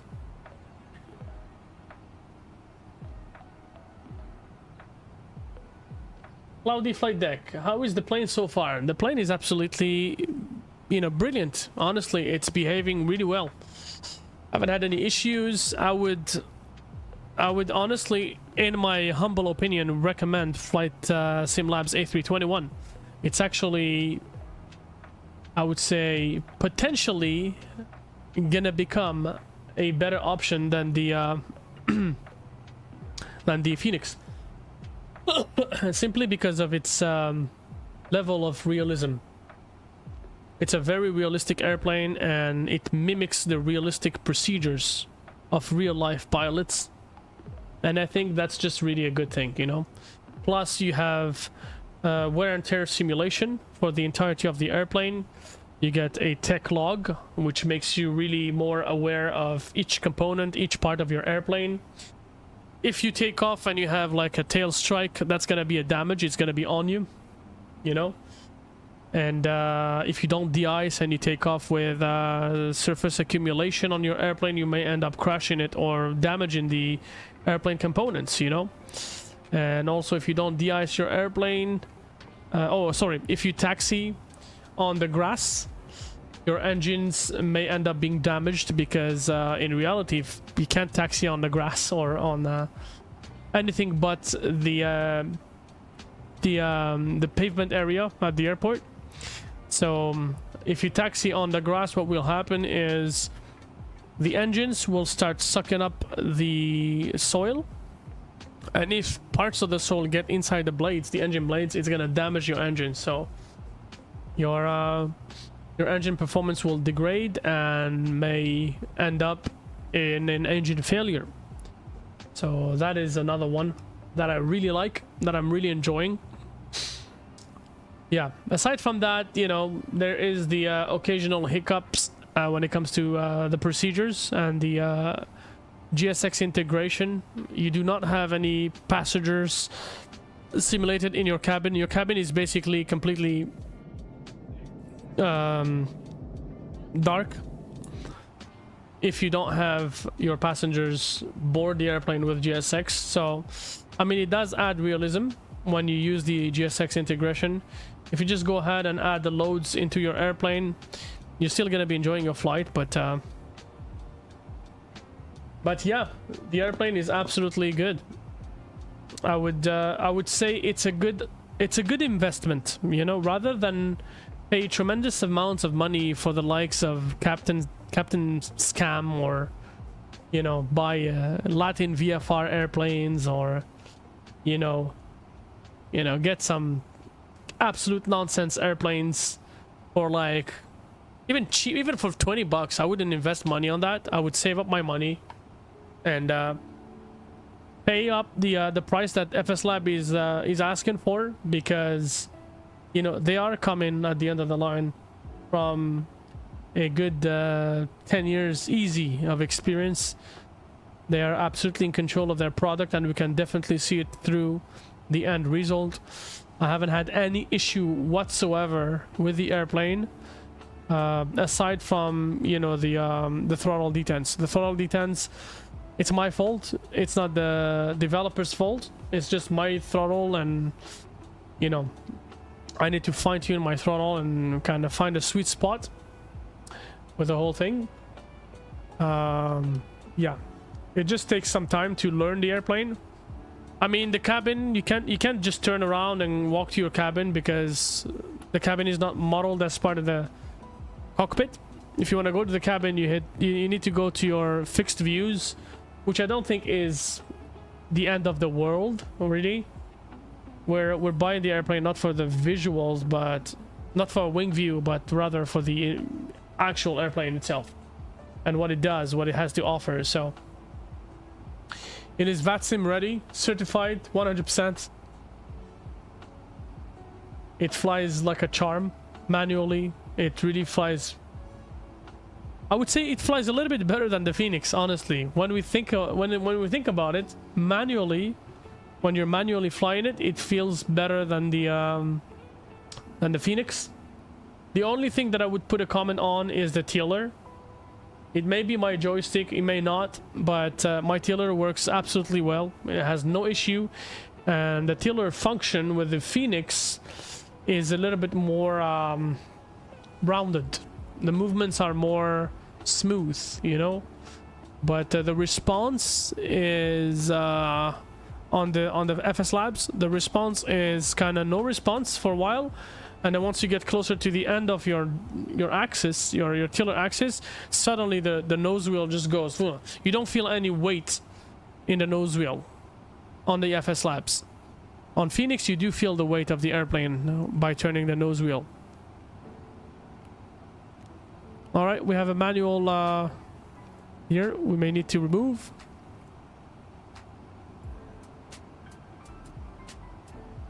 And we're gonna make a quick announcement. Before that, we go and turn on the engine lights, the wing lights, and our nose lights, just to make sure that the airplane is set and ready to descend to its destination.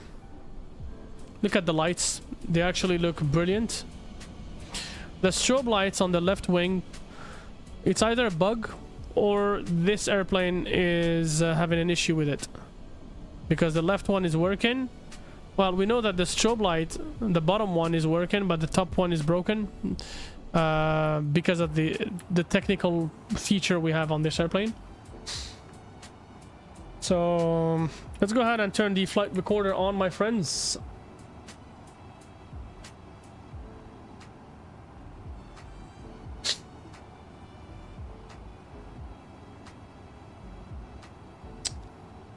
Let's see if we can record.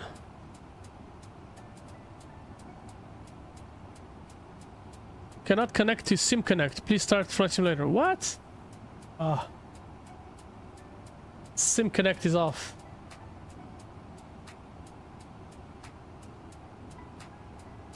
Okay, let's try flight control replay.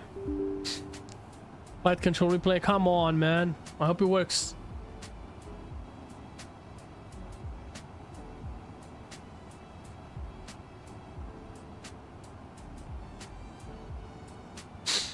Looks like no replay tonight. I apologize. I can't restart the simulator for this. We've already reached our... Look how the strobe lights doesn't work. Or does it? We can see the reflection of the strobe lights here. But when you go outside, no strobe lights. Oh. It's actually working, but no lights visible. Weird. This one is visible. Come on. Don't crash. Come on. Come on. Okay, so our minimum altitude, and then now we are gonna go to 2,500.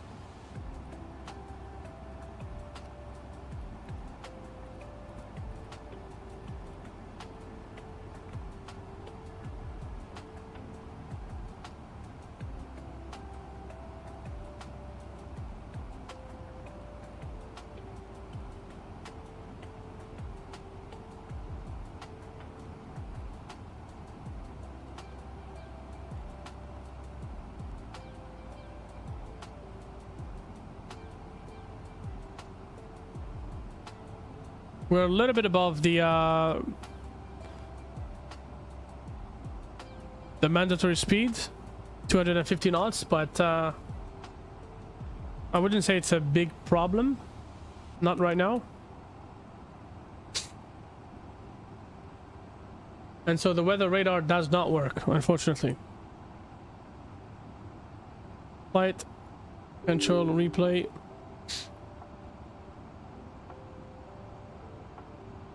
Is it working? No. Okay, so how do we get Sim Connect? Okay, got it. Thank you. Let's turn it off.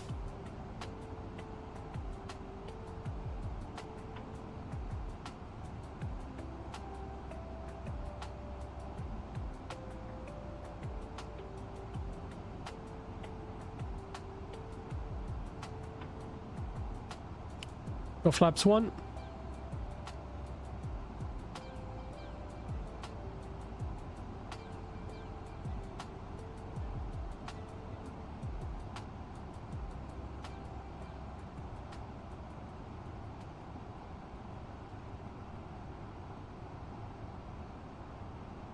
I'm just gonna see if we can start Sim Connect.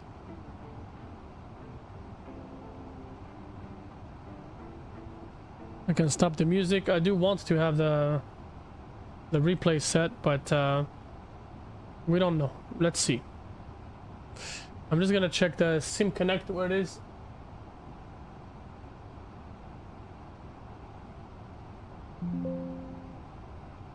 Oh.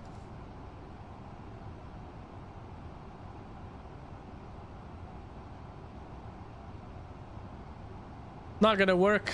Not tonight. But no big deal, guys.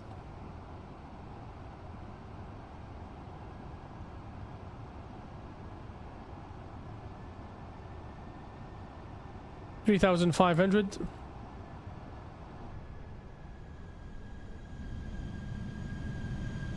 Logo lights is now on.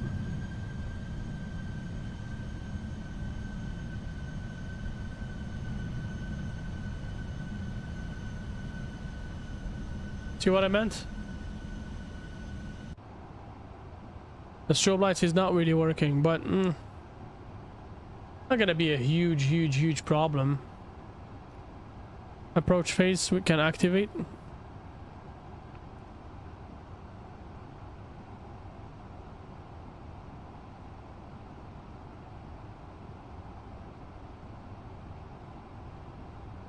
DC traffic, good evening. This is American 5593. We are on base for arrival runway 01.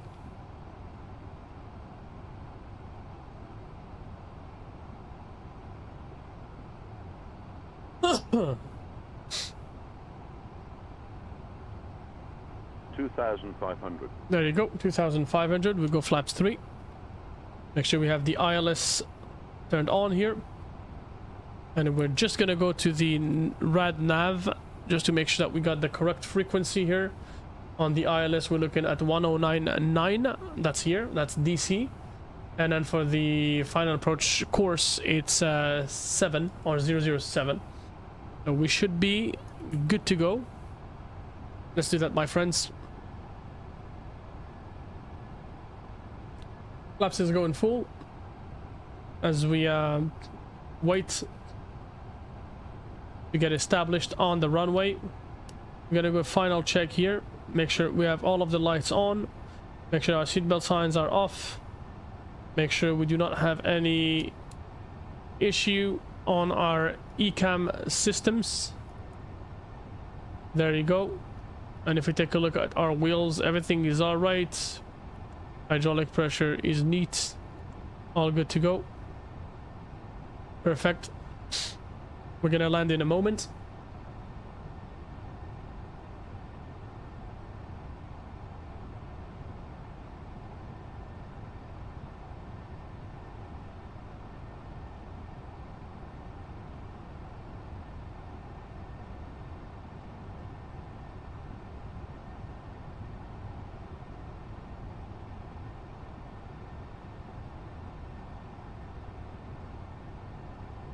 Thank you very much for the views, guys. I do really appreciate it. Organically, we have reached 70 views. I'm more than happy. I'm looking for 10 likes still. If you haven't done so already, guys, please make sure you hit that likes button just so that we can get into 10 likes for today's video. That would be much appreciated. And don't worry if you're not liking it live, and if you happen to stumble upon this video much later on, I would really appreciate if you guys could like the video and share it as well with your friends. You never know, someone may be interested in watching some random dude fly an Airbus A321 from some random developer. The airplane is actually really worth it, guys. And I am really commending FSLABS to the highest possible level. They are worth it. Is that our runway right there? Yeah, it is. Okay. There you go. Gear down.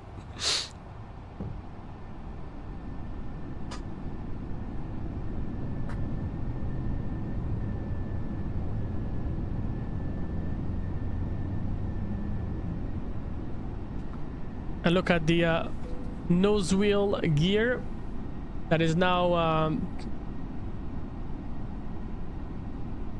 it is causing a light scattering, which is absolutely really good. We don't have that with a Phoenix for sure.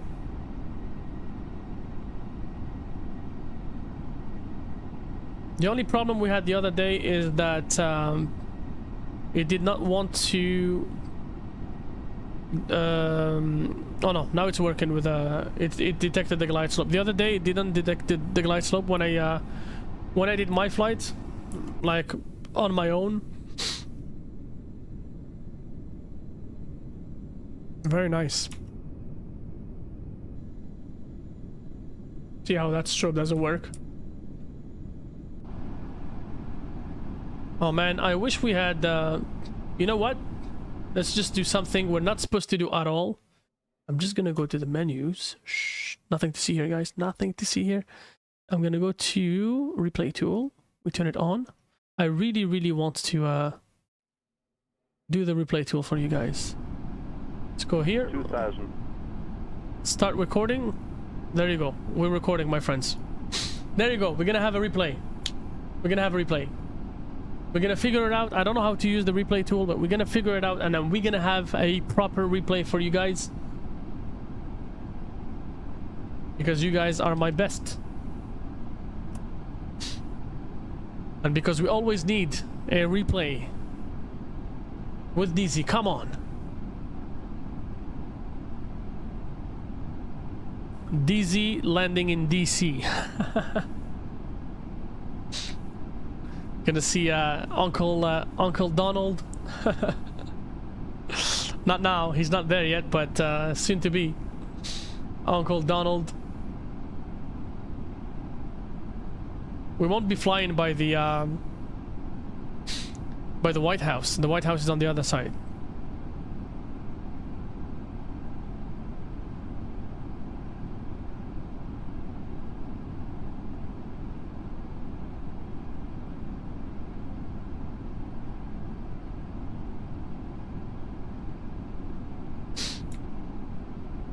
So we're gonna go and hand fly the airplane in just a moment, as soon as we hit 1,000.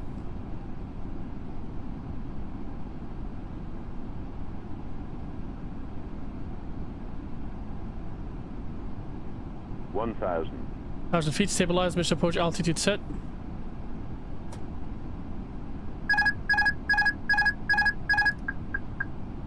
Alrighty. And I have control.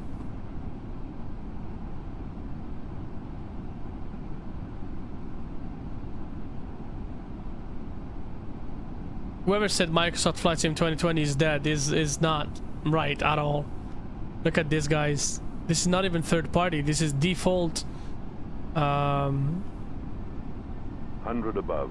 It's default buildings that we're looking at on the left side.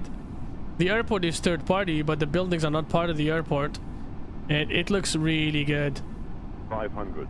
Same as 2024. Minimum. Continue.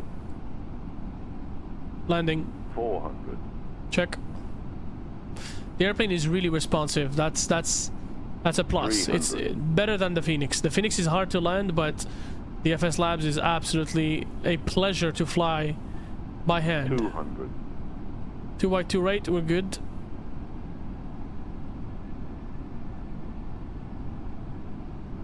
$100. Check. 50, 40, 30, 20, retard. 10, 5. There you go with flare. Let it go down gently. Nice. Reverse set. Gently. With the nose on the ground. Touchdown.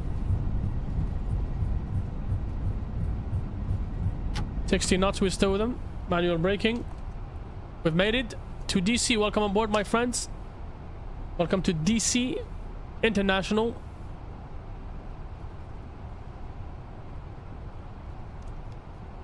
We're gonna go and stow. Wait, what happened? See how when I turned it, it kind of it didn't respond, but then it responded too quick. I find it actually pretty weird, but all right, no big deal. Okay, let's go configure ourselves. We need some lights. Wing lights off, landing lights off, taxi lights off, APU 1, 2, 3, and we can turn it on. There you go. And then we go down here and we call the follow me car, which should technically be showing up very quick, very soon.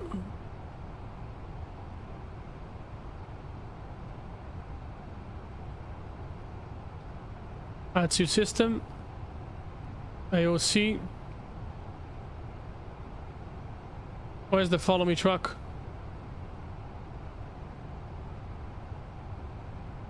See, that one I don't know. Maybe we can request from the ground. From the ground? Oh, there you go. It's here. Nice. Follow me truck is here.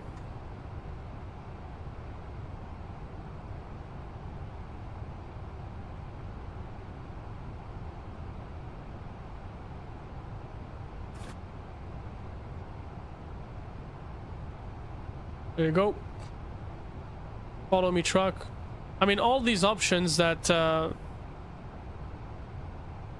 make you not need to use any third-party app, they're actually adding value to the simulator.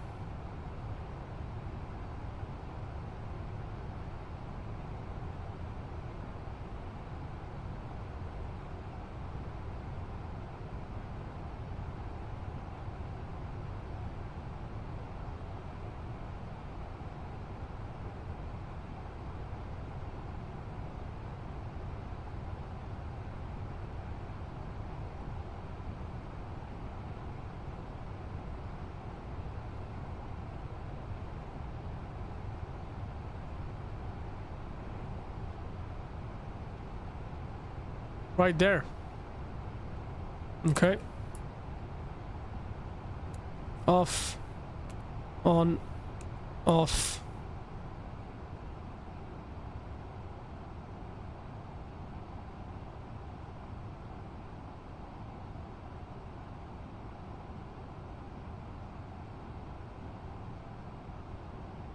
And we got someone leaving the gate.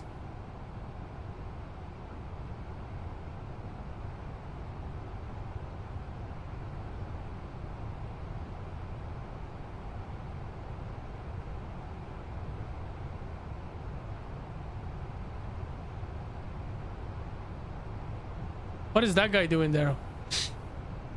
He's getting pushed, pulled.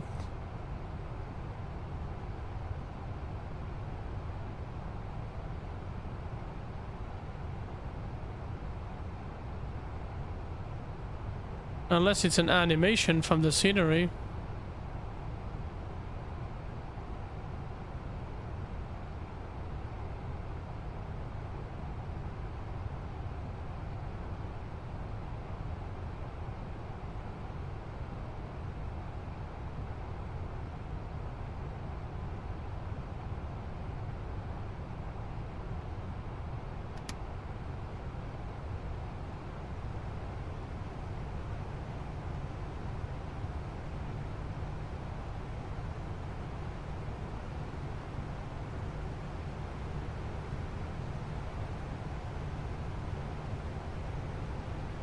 Fine-tune the movements.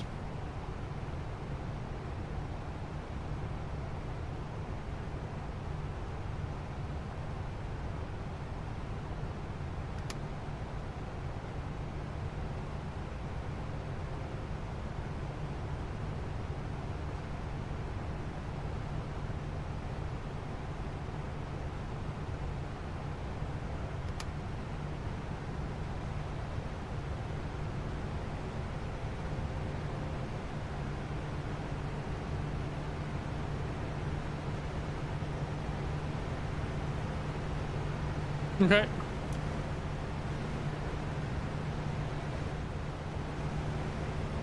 Alrighty.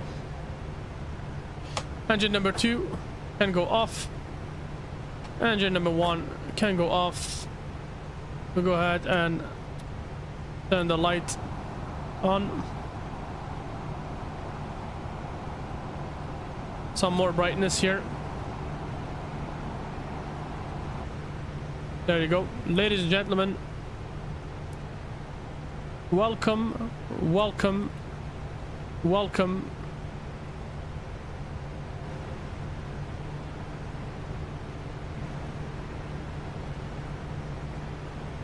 We turned off the APU.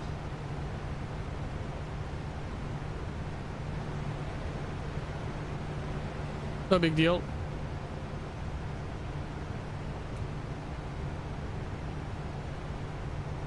APU is still on, no big deal. The strobes are off. There you go, they knocked on the door. GPU is on. There you go, my friends. We have made it to our destination.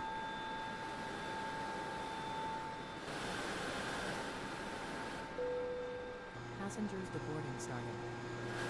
We got some people here. It is not an empty airport, so I'm happy. Alrighty, my friends. Oh yeah. Let's stop the recording. We're gonna stop the recording. Leave it there for a moment. Wait for the deboarding. We made it. First flight on the FSLABS. Controversial airplane, of course. Really controversial airplane. But hey, you know what? It's passed. And we're on a new platform. And the simulator now is better. I guess the airplane, the simulation of this airplane is better than ever. Look at the Capitol behind us. Beautiful, beautiful, Beautiful, guys. Give me a quick moment here.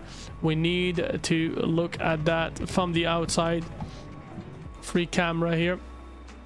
Let's move it.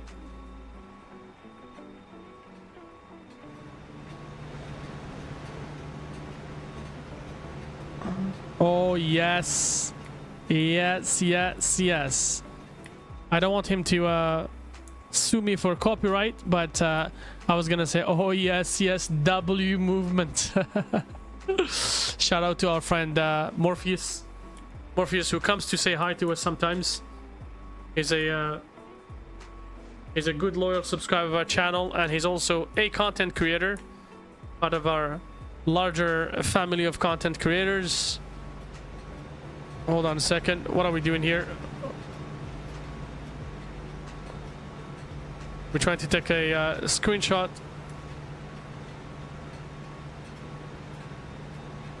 Of the capital. Oh, yes. Look at that, guys. Look at that. So that's it. There you have it, guys. FSLABS A321.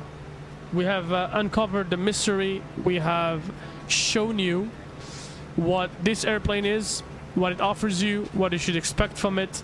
Is it perfect? No. Is it the worst airplane ever? No. Is it just a regular okay airplane? It's not okay, no. So what is this airplane?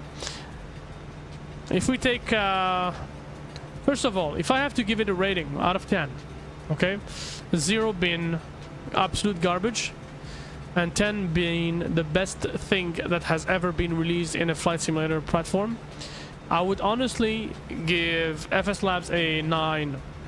A solid 9. In its current state, solid 9. Why?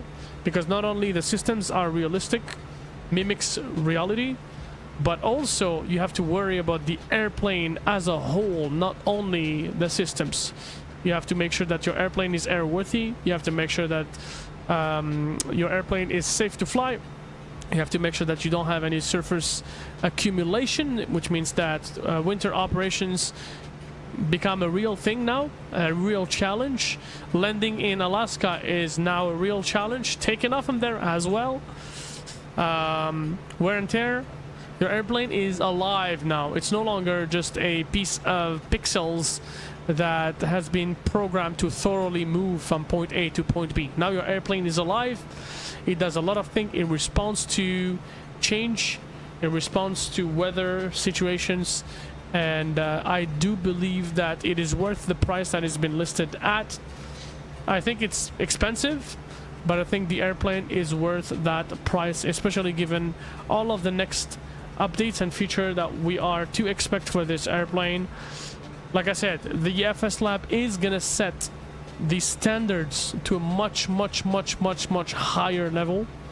It is basically gonna introduce us into a completely new, different level of realism for a computer-based flight simulator.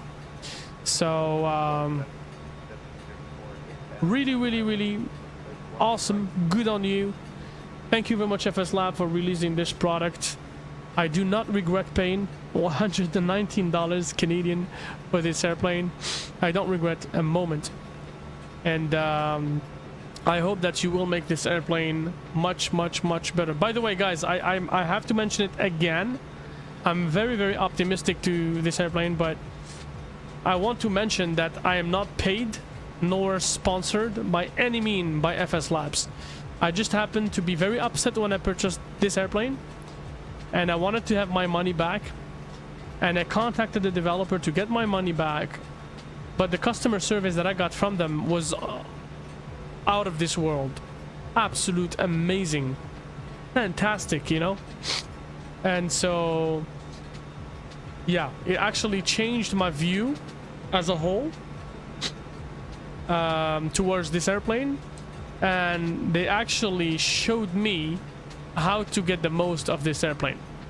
And the answer is very simple: read the manual. That's it.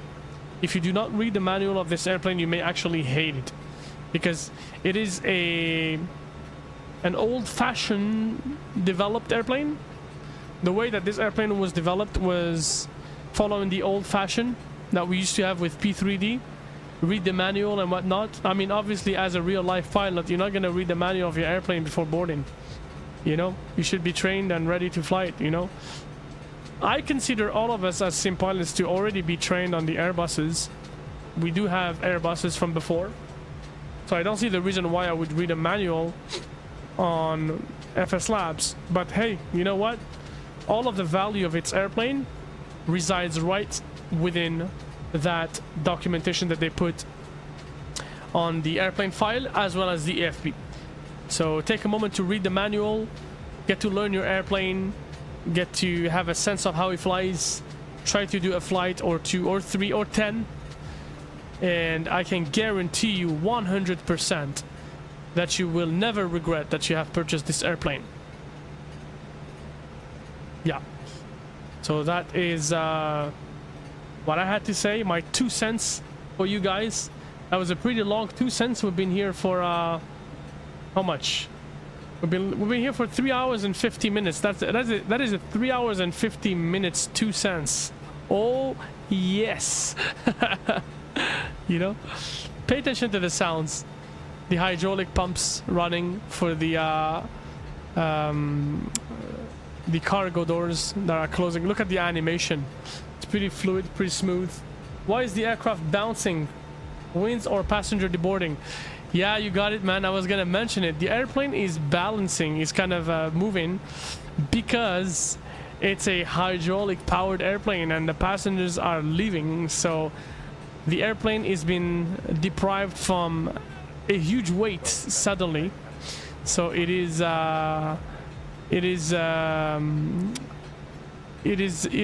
reacting to this.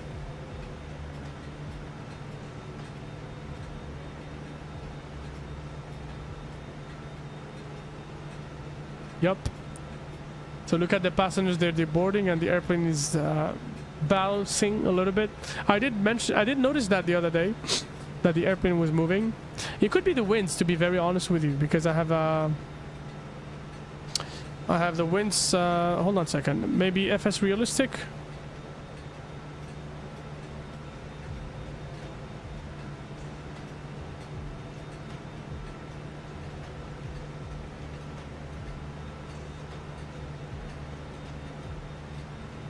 Yeah, it's moving. It's not the winds from FS realistic. Real cat turb, possibly. Let's see. If we remove real cat turb, is it gonna move? Oh yeah, it's still. It's not just the airplane, man. It's the whole. Look at the springs here. Look.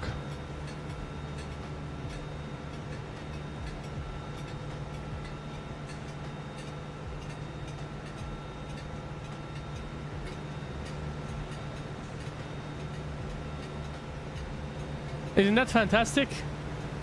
Impressive, right? Yeah. The airplane is alive. It's a living airplane. Let's take a look at how many passengers we still have on board here. We do have to do our landing video. Current passengers, no data. Looks like everyone is out. Let's check it.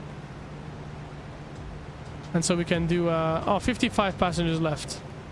Let's just do this and hold on. We're just gonna do this and we're gonna reload, reset position. There you go. And then alrighty, I'm just gonna load the state. So here no, so MCDU menu, panel states.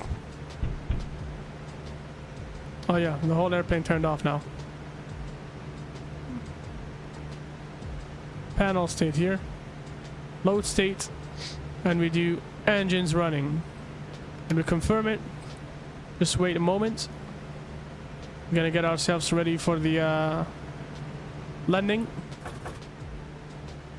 We gotta go off VATSIM. So big off of VATSIM, it looks like this airplane here is a glitch because this airplane has been pushed around.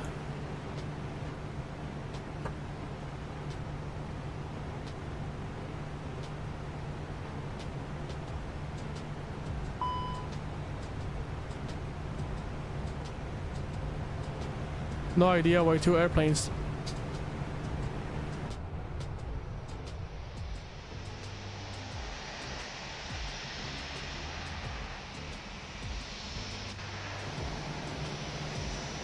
Really nice airplane. It's very cool. Very nice indeed. So the engines are on. Let's go and have our flaps all the way to max. We're gonna arm our spoilers. We're gonna turn on the lights. These lights, this. There you go. All of the lights. Perfect. And Volanta, by the way, Volanta, we landed at -80 feet per minute. So, oh yes. You bet that it was a smooth landing. Okay, so now, let's learn together. Please don't judge me, okay? I'm gonna try to get this airplane back.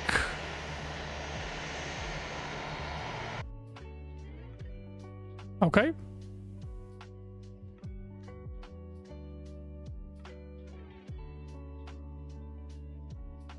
So this way, I'm actually...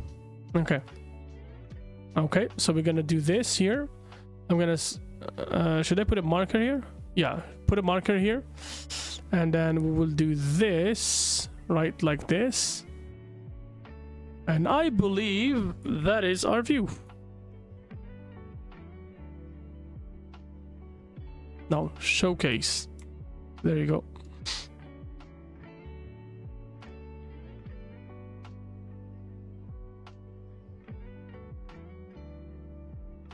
No sounds for some reason. Look at the road behind us on the bridge. Sorry, pretty cool.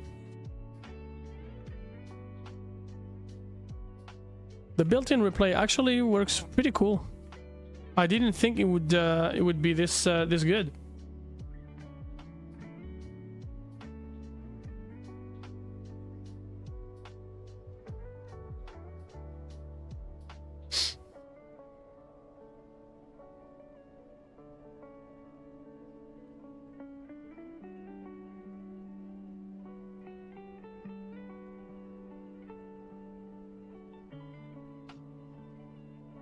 It can be because 2 pilots forgot to put an A next to their call signs when they want to share cockpit. Oh yeah, it's possible, yeah.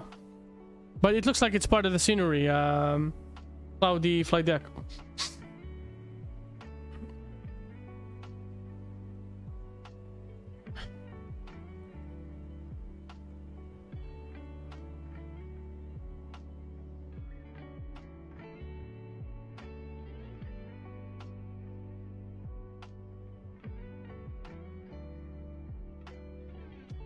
Absolute madness. Look at that landing, my friends. Look at that landing.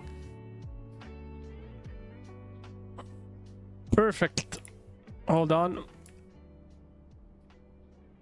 We're gonna go back a tad. Just a little bit. Oh, shoot. Hold on. Did I do this? Oh, no. How do we do this? Oh, I have to do this and then bring it back.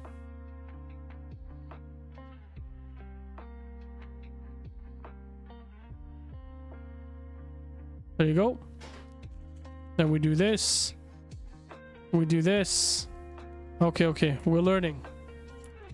We're gonna learn this. VRAM, Gen. VRAM simulator.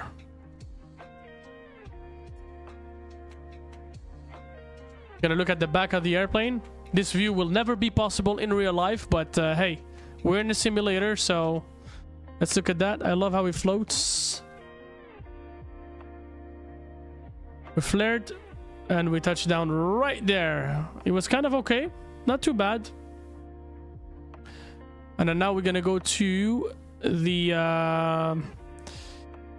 fixed cam. Let's look at the wing view for a change. Let's do this. Pause it. Bring it back. Bring it back this way. Do like this. There you go. And we got a smoothly looking view.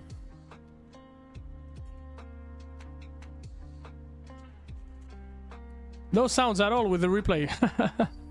It's very quiet. The airplane is absolutely quiet. Because there's no passengers inside, you know what I mean? It's really that realistic. The parking.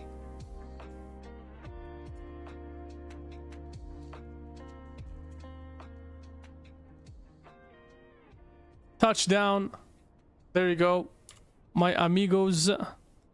And then finally, what we're gonna do is we are gonna grab the airplane here. Hold on a sec. What happened? Oh, we can't? Can't we?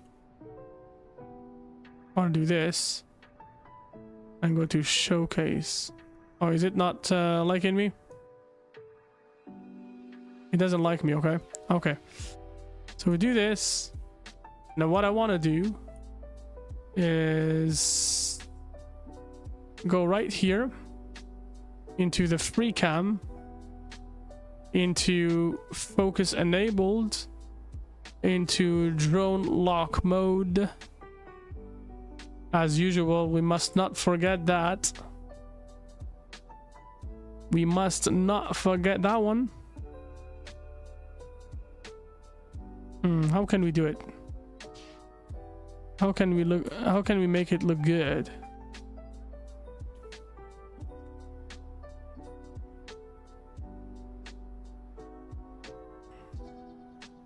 Maybe right here.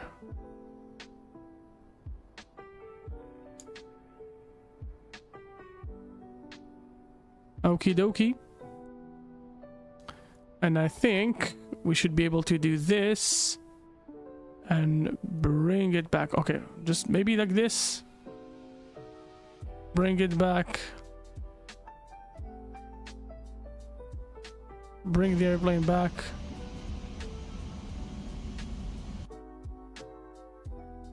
Pause. Oh, shoot. And then do showcase. And if we have to do the whole thing. Okay. No worries.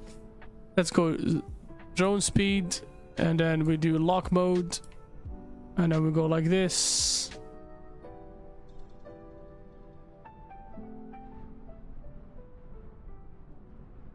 Focus. Kind of painful, but we gotta do what you gotta do, man. And the VRAM simulation is killing it.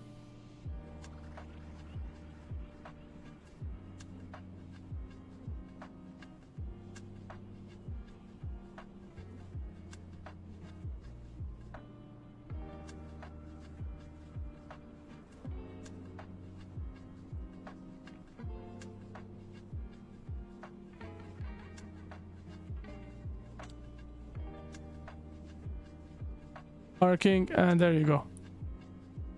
So we can do this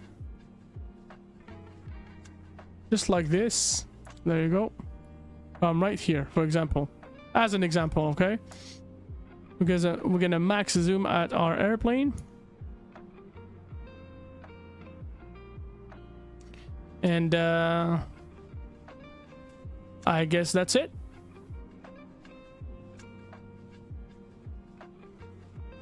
Alrighty, there you go. Let's go and play this bad boy replay. Not follow.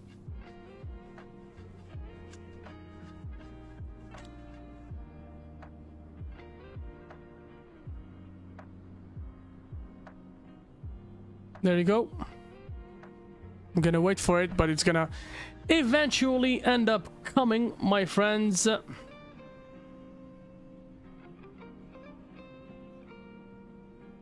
It has to be a beautiful landing. It needs to.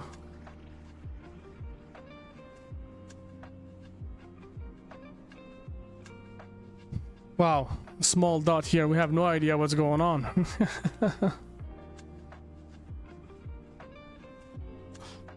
Alrighty, upon these beautiful words, my friend, it is that time of the day after 3 hours and 50 minutes of flight in total, including the sim time.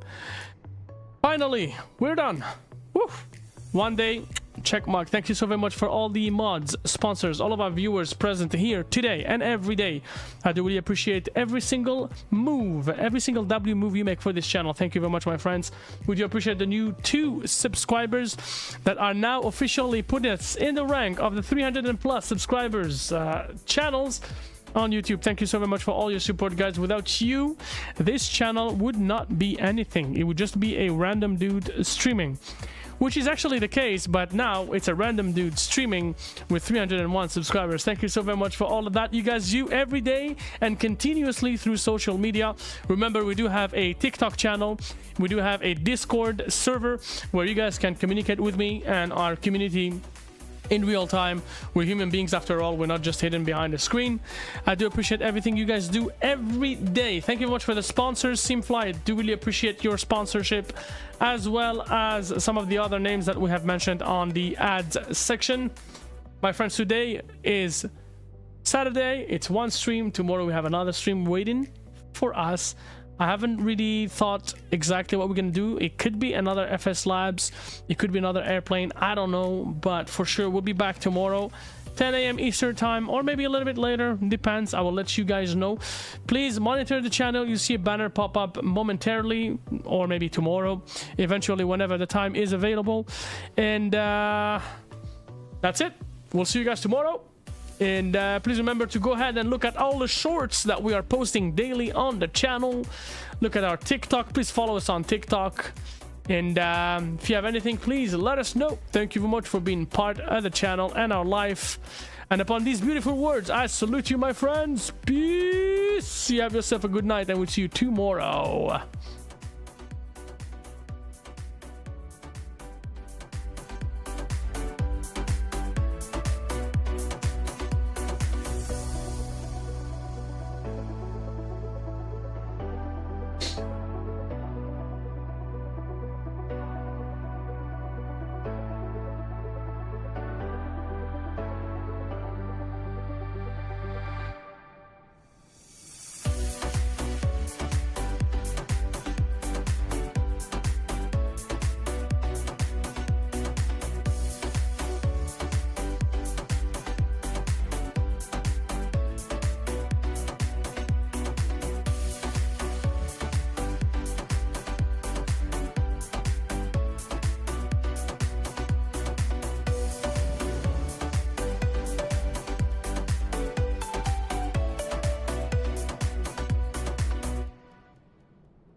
off.